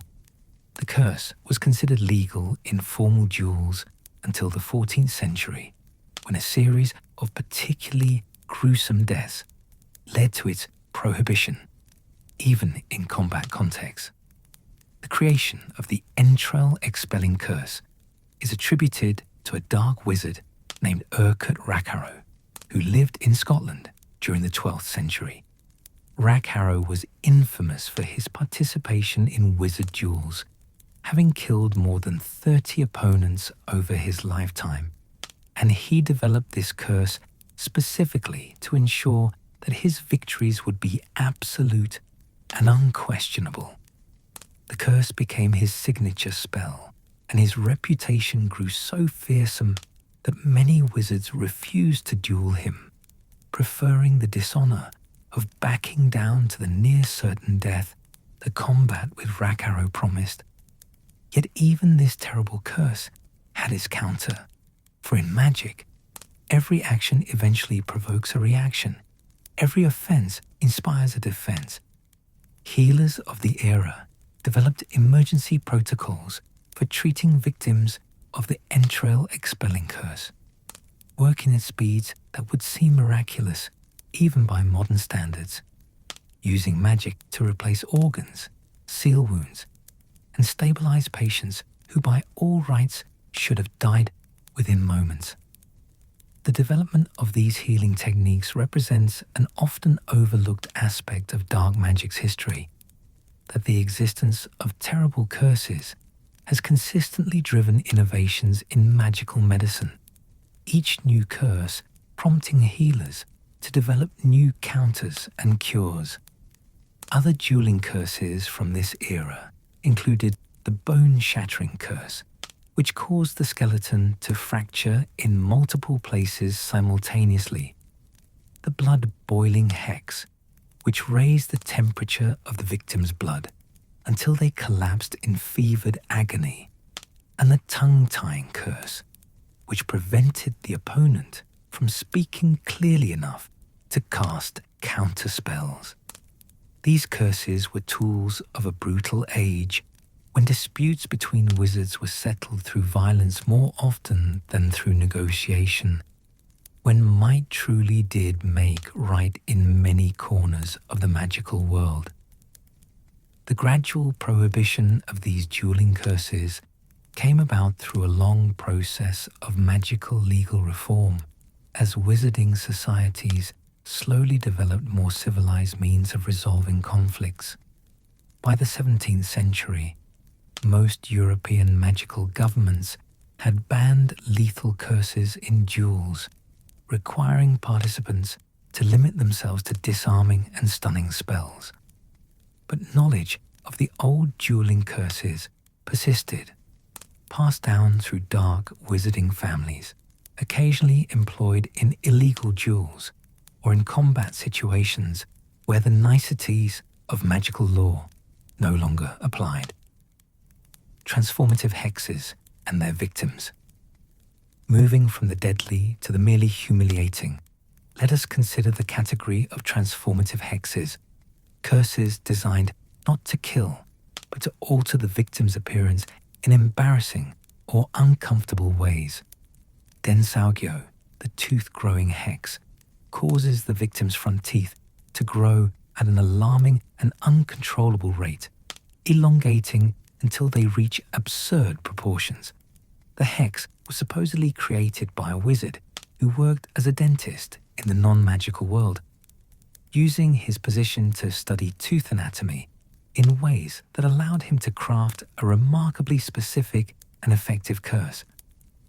While not dangerous in itself, Densaugyo causes significant distress and discomfort, and the rapidly growing teeth can interfere with speaking, eating, and breathing, if not quickly reversed. The hex became popular among school-age wizards as a form of bullying, easy enough to cast that even mediocre students could manage it, yet distressing enough to cause real suffering for the victim. Many magical schools eventually banned its teaching entirely, though this had the predictable effect of making the spell more attractive to rebellious students who sought it out from older siblings or underground spell-sharing networks. The Jellylegs jinx, while less visually dramatic, proved equally effective at humiliating its targets. This curse causes the victim's legs to become unstable and wobbly, unable to support their weight properly, resulting in an awkward, staggering gait that makes normal movement nearly impossible. The jinx was allegedly invented by a wizard who wanted revenge on a rival who had been spreading rumors about his romantic failures, the curse designed to make the rival appear drunk or incompetent in public settings. Like many transformative hexes, the Jellylegs jinx exists in that uncomfortable space between harmless prank and genuine dark magic. Cast on a friend in a safe environment, it might be nothing more than a momentary inconvenience, a joke that everyone laughs about afterward. But cast on someone standing at the top of a staircase, or on a wizard in the middle of a dangerous situation, the same spell could lead to serious injury or death. Intent and context matter enormously in determining whether such spells constitute dark magic or merely mischief. The Bat Bogey hex represents a particularly creative approach to transformative cursing. This hex causes the victim's nasal mucus to transform into flying, bat-like creatures that attack the victim's face, flapping around their head in a disturbing and deeply unpleasant display. The hex was developed in the 19th century by a witch named Eugenia Catamol, who specialized in creating curses that were maximally embarrassing while remaining technically non-lethal. What makes the Bat Bogey hex particularly interesting from a magical theory perspective is the level of transfiguration involved. The curse doesn't merely animate existing matter, but actually transforms it mid-flight, creating temporary pseudo-life from biological material. This requires a sophisticated understanding of both transfiguration and curse theory, demonstrating that even seemingly silly hexes can represent advanced magic. Guardian curses and magical protection. Not all curses are designed to attack people directly. Many exist primarily as defensive measures meant to protect places or objects from unauthorized access or interference. The flagrante curse, which causes objects to burn anyone who touches them, has been used for centuries to protect valuable items from theft. The curse creates an enchantment that responds to unauthorized contact by generating intense heat, enough to cause severe burns within seconds. The pain is immediate and overwhelming, serving both as punishment and as a deterrent that discourages future attempts at theft. Gringotts Wizarding Bank employs the flagrante curse extensively in its deepest vaults, where the most valuable and dangerous items are stored. The curse is layered with others. The Gemino curse, which causes objects to multiply when touched, creating an avalanche of burning replicas that bury the would-be thief. Together, these curses create a nearly impenetrable defense, one that has protected Gringotts' treasures from countless attempted robberies over the centuries.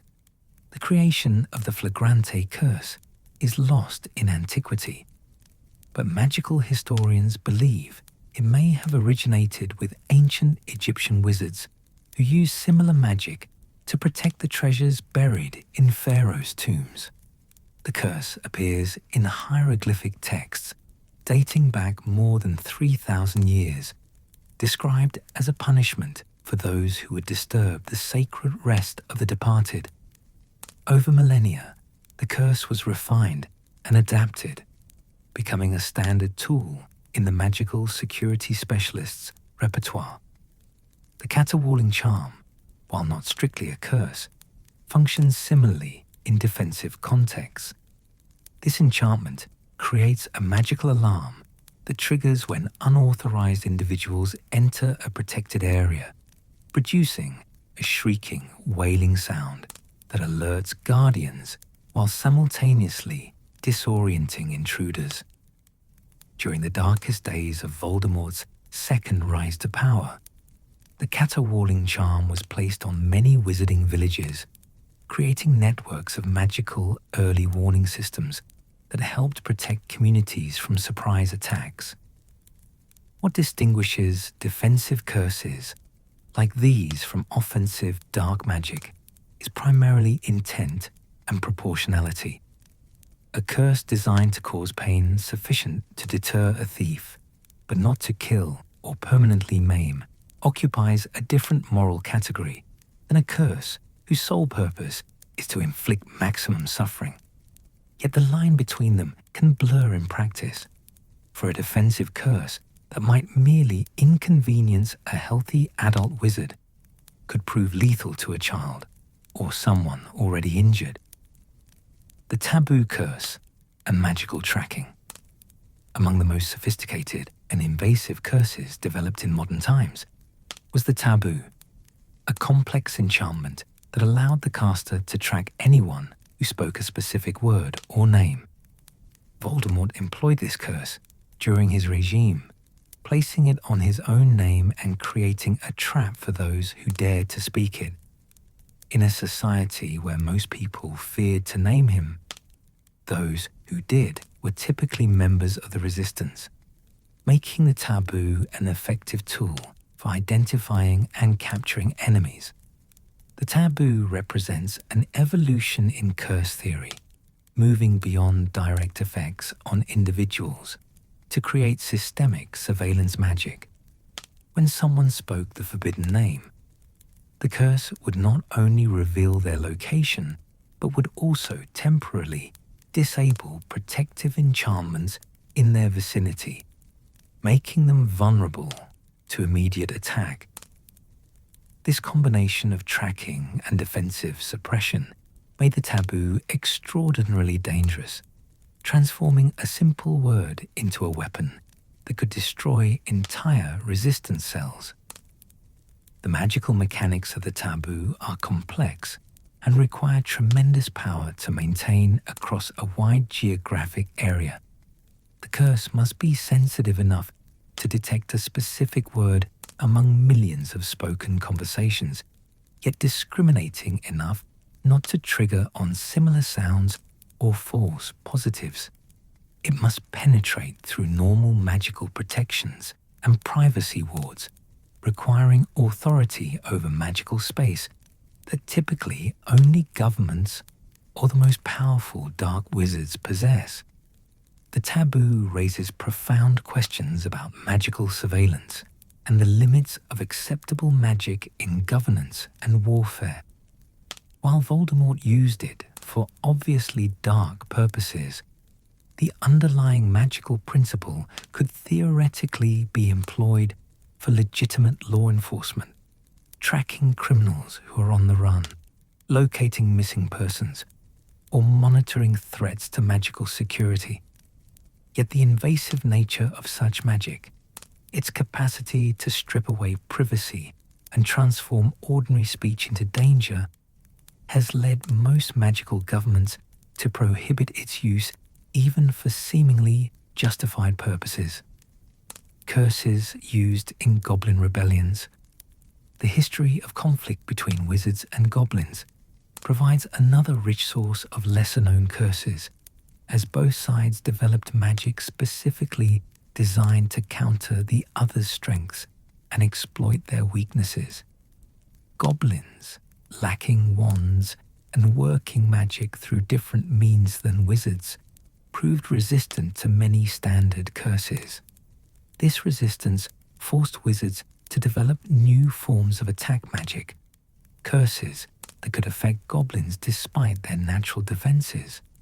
The blasting curse, which causes objects or beings to explode violently, became a favored weapon in wizard-goblin conflicts, as its brute force approach overcame goblin magical resistance through sheer destructive power.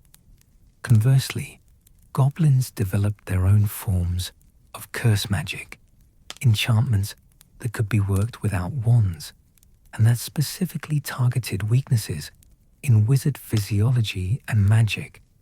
Goblin curses often incorporated metalwork, using their superior craftsmanship to create cursed weapons and armor that carried enchantments which would persist far longer than wizard-made curses. A sword cursed by goblin smiths might retain its dark magic for centuries, waiting patiently for the opportunity to harm a wizard victim. The most notorious goblin curse involved weapons that inflicted wounds which could not be magically healed, cuts that would continue bleeding no matter what healing spells were applied, injuries that had to heal naturally if they healed at all. This curse represented a direct counter to wizard healing magic, neutralizing one of the key advantages wizards possessed in extended conflicts. The development of this curse dramatically changed the dynamics of wizard-goblin warfare, making every injury potentially serious and every battle far more costly for wizard forces. The eventual treaties that ended most wizard-goblin conflicts included provisions prohibiting the most terrible curses both sides had developed. Yet the knowledge persisted, passed down through goblin and wizard families alike, a reminder that peace often rests on a foundation of mutually assured destruction, both sides refraining from their worst weapons not from moral scruple, but from fear of retaliation. Protean charms. Misuse the Protean charm, while not inherently dark magic, provides an excellent example of how neutral magic can be twisted to dark purposes. The charm links multiple objects together so that changes made to one are instantly reflected in all the others.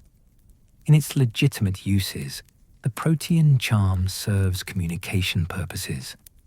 Dumbledore's army used it during their resistance against Umbridge's regime to coordinate meetings through enchanted coins. But dark wizards quickly recognized the Protean charm's potential for more sinister applications. Objects cursed and then linked through the protean charm could spread their curses to multiple victims simultaneously. A cursed necklace linked to a dozen replicas could injure 13 people instead of one, multiplying the curse's effectiveness.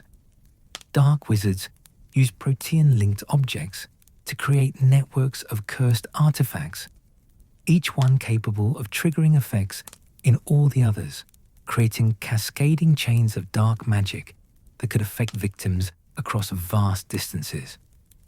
The use of protean charms in this way became so problematic that many magical governments now regulate the charm's teaching and use, requiring licenses for complex protean enchantments and monitoring for suspicious linking patterns. Yet the charm remains legal because of its many beneficial applications, creating another example of magic that exists in the grey area between useful tool and potential weapon. Forgotten curses and lost knowledge. Perhaps most unsettling are the curses that have been nearly forgotten. Dark magic so old that even its name has been lost, known only through fragmentary references in ancient texts or through archaeological discoveries of cursed sites where the enchantments still function, though no one remembers who cast them or why.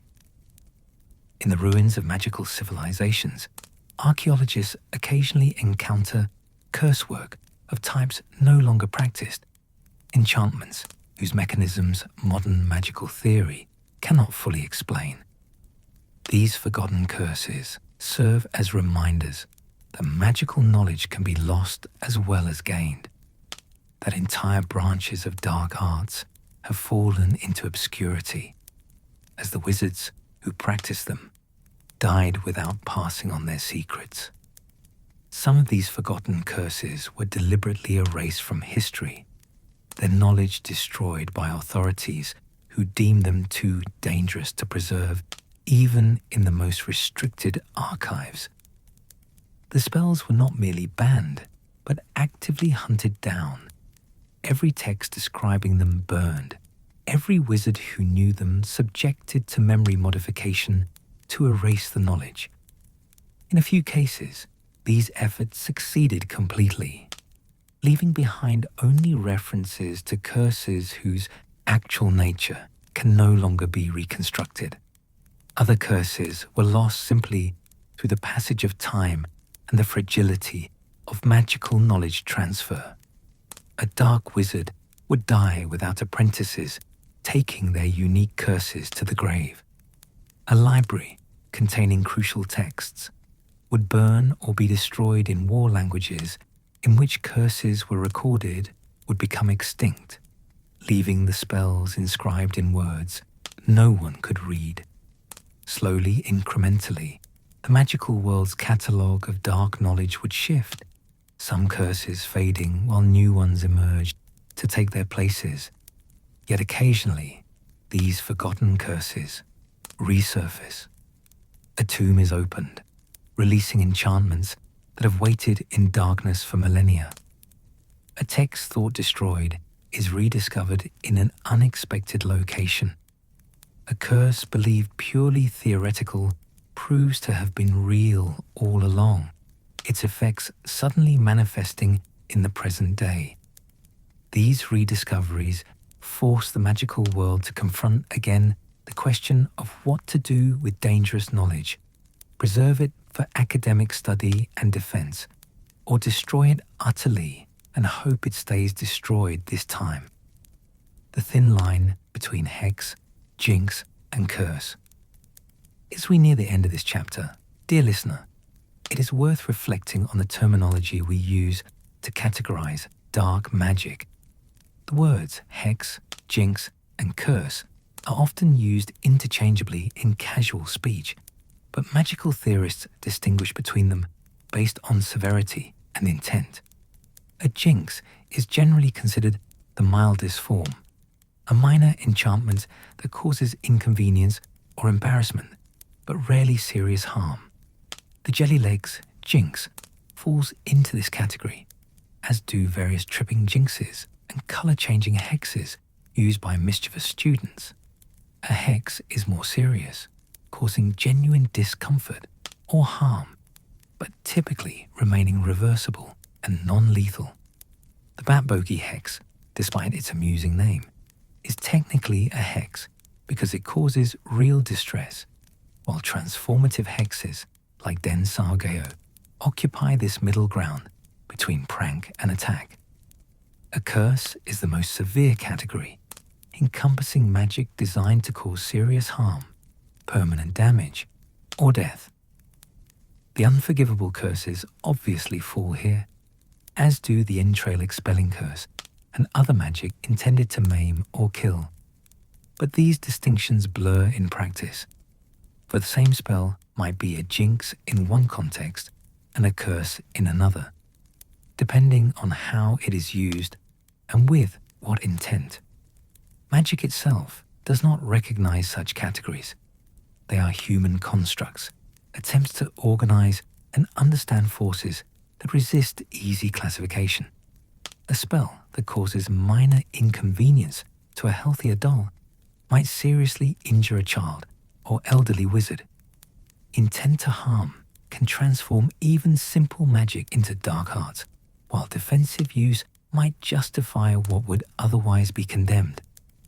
This ambiguity is itself instructive, reminding us that dark magic cannot be fully contained within neat definitions and rigid categories.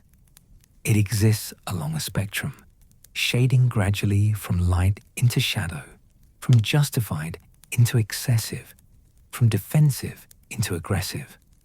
The same magic can serve different purposes in the different hands, and the morality of its use depends as much on context as on the spell itself.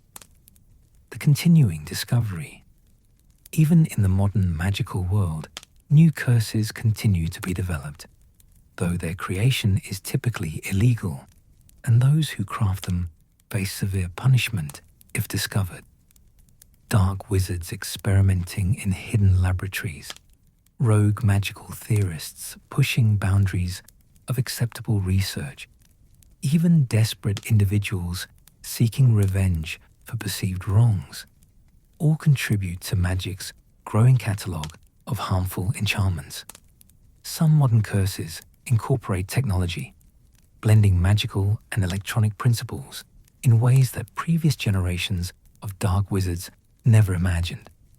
Others draw on newly discovered magical creatures or plants, finding dark applications for substances only recently catalogued by magi-zoologists and herbologists.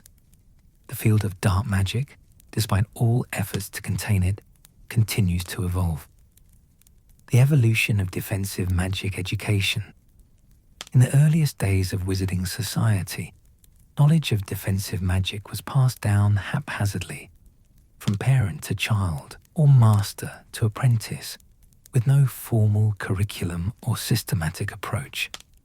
Young wizards learn to defend themselves through necessity, often in the midst of actual danger, acquiring practical skills through trial and error in an environment where mistakes could prove fatal.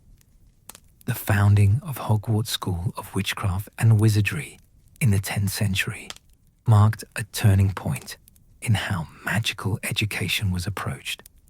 For the first time, defensive magic became part of a formal curriculum, taught systematically to all students regardless of their family background or natural aptitude.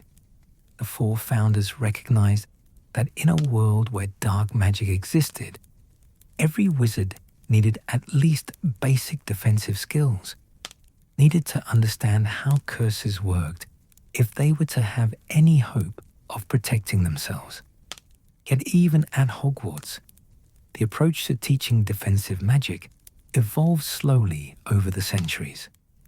In the early years, the emphasis was primarily practical.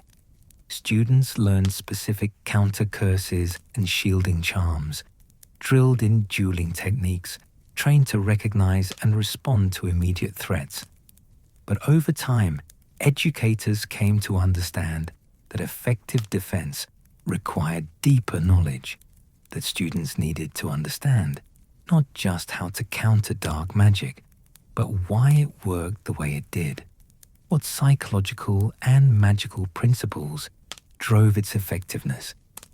This shift toward theoretical understanding proved controversial.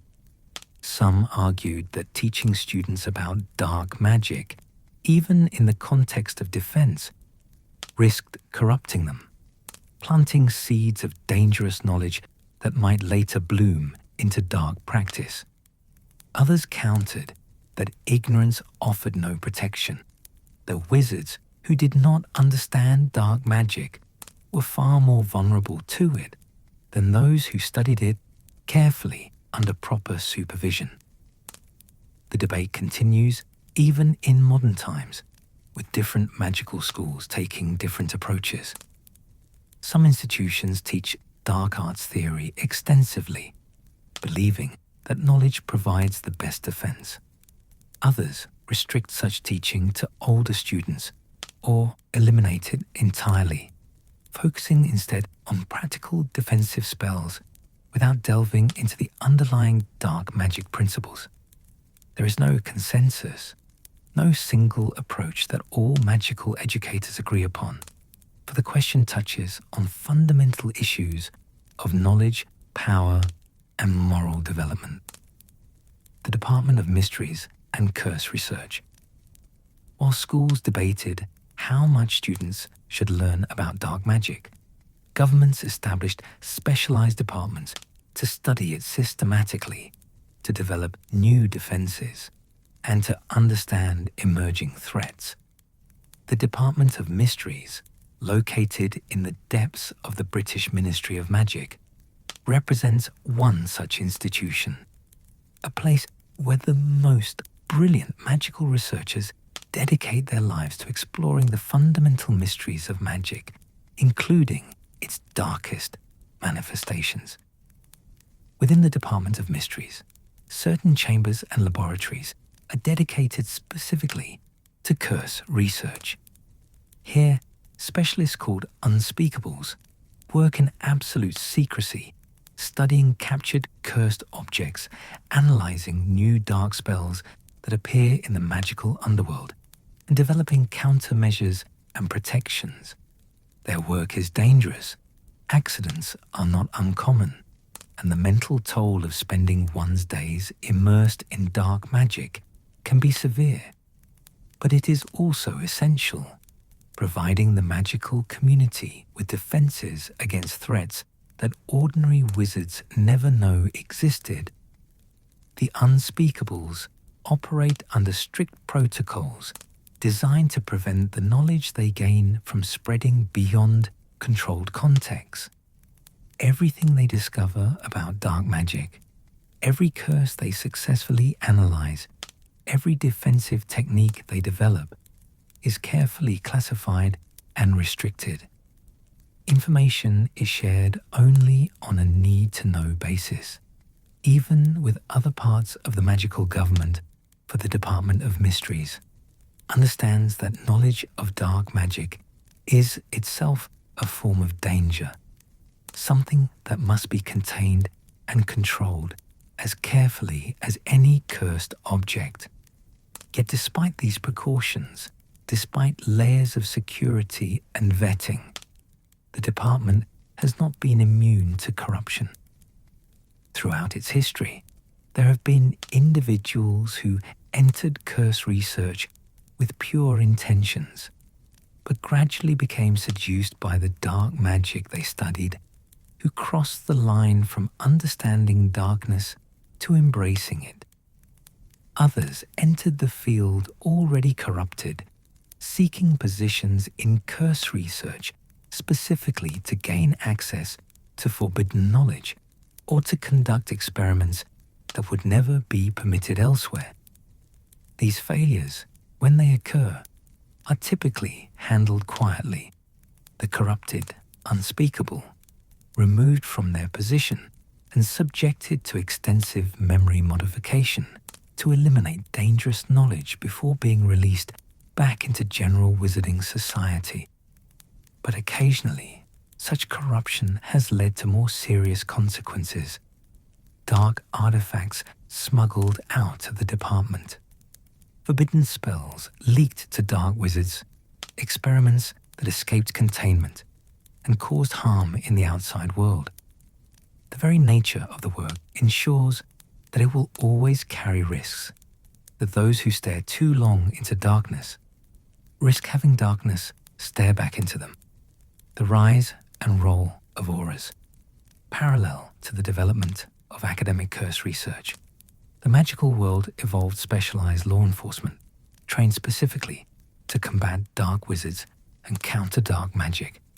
Auras, the elite magical police who pursue the most dangerous criminals and respond to the most serious magical threats, represent the practical application of defensive magic, the front line in the ongoing struggle against dark arts.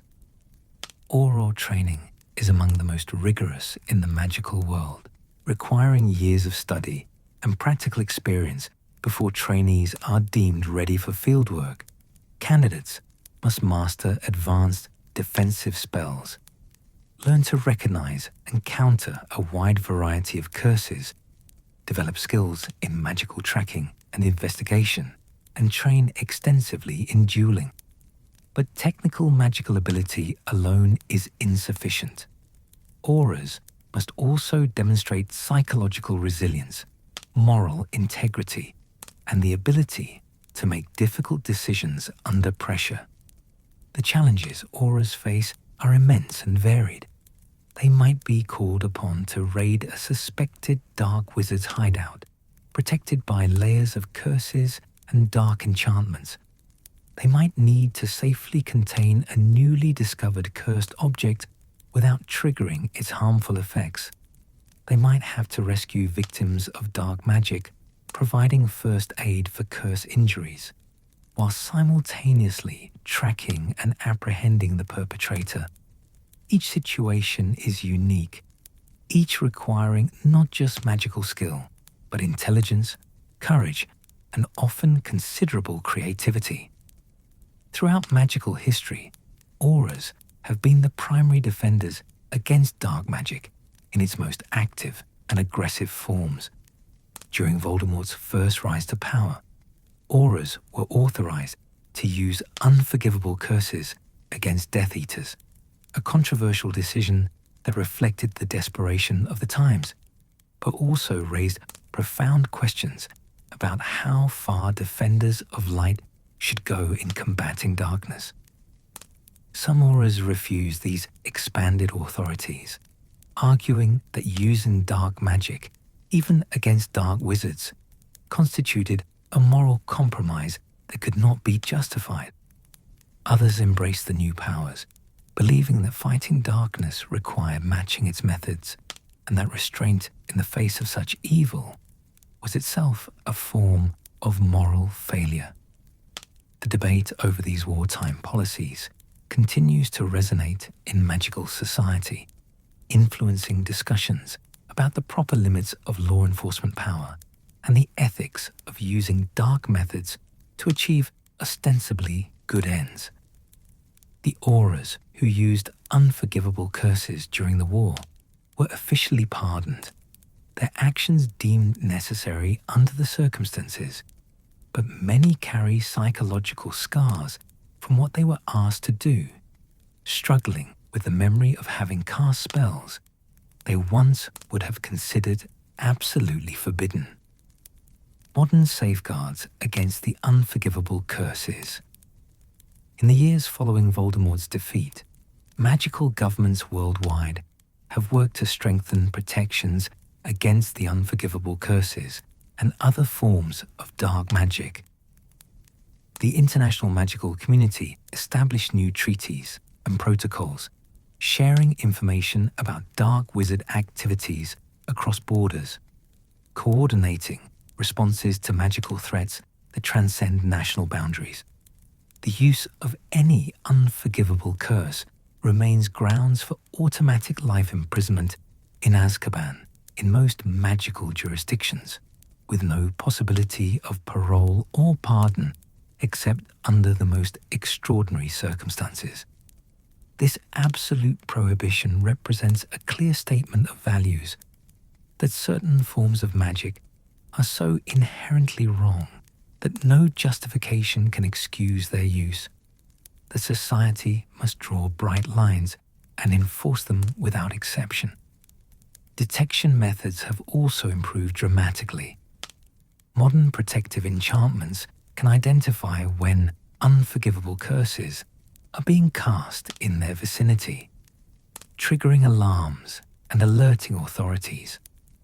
Magical law enforcement has developed techniques for identifying victims of the imperious curse, using subtle diagnostic spells that can detect the magical signature of compulsion, even when the curse has been carefully applied. Survivors of the Cruciatus curse receive specialized treatment at St. Mungo's, where healers trained in trauma magic work to repair the damage and to help victims reclaim their lives. Yet despite all these advances, the unforgivable curses continue to be cast, continue to cause suffering, continue to demonstrate that no law and no defensive magic can completely eliminate dark practices from the world. Dark wizards still exist, operating in shadows, pursuing power or revenge, or simply destruction for its own sake. The eternal struggle between light and darkness continues, as it perhaps always will, for as long as magic exists and humans wield it. The preservation of knowledge versus its suppression. One of the most contentious ongoing debates in magical society concerns what should be done with knowledge of dark magic. Should texts describing curse creation be preserved for academic study and defensive research, or destroyed utterly to prevent them from ever being used? Should the theory of Horcrux creation be taught to curse breakers and unspeakables, or eliminated so completely that future generations cannot even conceive of such abominations? Different magical governments have taken different approaches. Some, like the British Ministry of Magic, maintain restricted sections in their archives where the darkest texts are preserved but tightly controlled, accessible only to authorized researchers with specific need and clearance. Others have pursued more aggressive suppression, burning books and modifying the memories of those who knew their contents, attempting to erase certain forms of dark knowledge entirely. Neither approach has proven entirely satisfactory. Preserved knowledge, no matter how carefully guarded, always risks falling into wrong hands. Archives can be breached, authorized researchers can be corrupted, copies of restricted texts can be smuggled out and circulated in magical underworlds.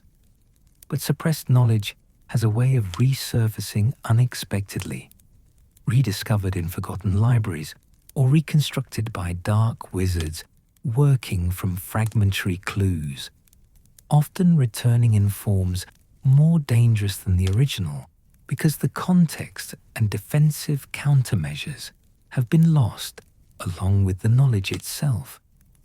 Some magical philosophers argue for a middle path, preserving knowledge but fragmenting it, distributing different pieces to different repositories so that no single breach could compromise the whole, encoding it in ways that require multiple keys to access, embedding it with enchantments that prevent copying or memorization.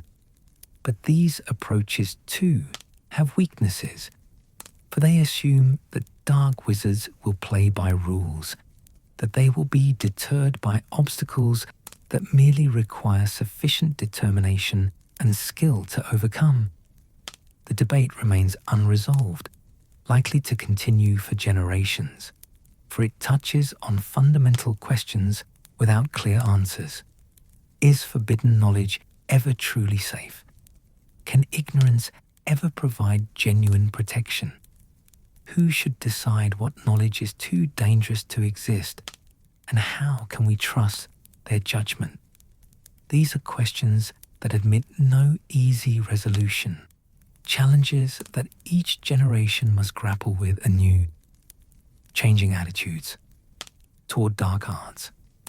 Over the centuries, wizarding society's attitudes toward dark arts have evolved in complex ways.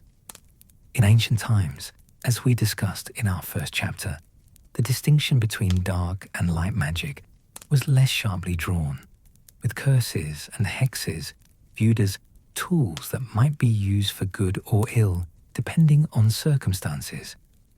Medieval magical society took a harsher view, influenced by religious thinking about good and evil, creating categories of absolutely forbidden magic that transcended context. The Renaissance brought a renewed interest in all forms of magical knowledge, including dark arts, with scholars arguing that understanding required comprehensive study regardless of moral qualms. This period saw significant advances in curse theory, but also a proliferation of dark practices as knowledge spread beyond careful academic control. The backlash was severe, leading to crackdowns and purges that destroyed libraries and resulted in the execution or imprisonment of many magical scholars, guilty and innocent alike. The modern era has attempted to find balance, recognizing that some study of dark arts is necessary for defensive purposes while maintaining strict prohibitions on practice. This compromise satisfies neither those who believe all such knowledge should be suppressed, nor those who argue for unrestricted academic freedom, but it represents a workable middle ground that most of magical society has accepted. Interestingly, attitudes towards specific dark practices have shifted over time in ways that reveal changing social values. Curses that were once considered acceptable defensive magic are now classified as dark arts. Conversely, some practices that earlier generations condemned as dark magic have been reclassified as acceptable when their mechanisms became better understood and their effects proved less harmful than originally believed. The Patronus charm provides an instructive example of this evolution. When first developed, this spell, which conjures a guardian formed from positive emotions and memories, was viewed with suspicion by some magical authorities who considered any magic that manifested semi-autonomous entities to be potentially dark. Only gradually was the Patronus accepted as not merely legitimate, but as one of the highest expressions of light magic, a perfect counter to Dementors and other creatures of darkness, the continuing temptation of dark magic. Despite centuries of prohibition, despite laws and safeguards, and the clear evidence that dark magic corrupts its practitioners, the temptation persists. Each generation produces individuals who believe themselves strong enough to wield dark power without being consumed by it, clever enough to avoid the consequences that befell those who came before, justified in their use of terrible means to achieve what they perceive as necessary ends. This continuing attraction to dark magic reveals something important about human nature and the relationship between power and corruption. Dark magic offers shortcuts, immediate solutions to complex problems, the ability to impose one's will directly on the world without the patience and compromise that other approaches require. For those who feel powerless, dark magic whispers of strength. For those nursing grievances, it promises perfect revenge. For those who fear death, it offers impossible immortality. The wizarding world has never found a way to eliminate this temptation, for it arises from aspects of human psychology too fundamental to be removed through education or law. Instead, magical society has learned to manage it, to identify individuals at risk of falling into dark practices and intervene when possible, to monitor for signs of dark magic use and respond swiftly when detected, to maintain systems of prevention and enforcement that make pursuing dark arts more difficult and more costly. But management is not elimination, and the dark magic tradition continues, passed down through certain families, preserved in hidden texts, perpetuated in magical underworlds that exist parallel to legitimate wizarding society. Shops in Nocturne Alley and similar shadowed places in magical communities worldwide still sell cursed objects and dark artifacts, operating in legal grey areas or simply defying prohibition.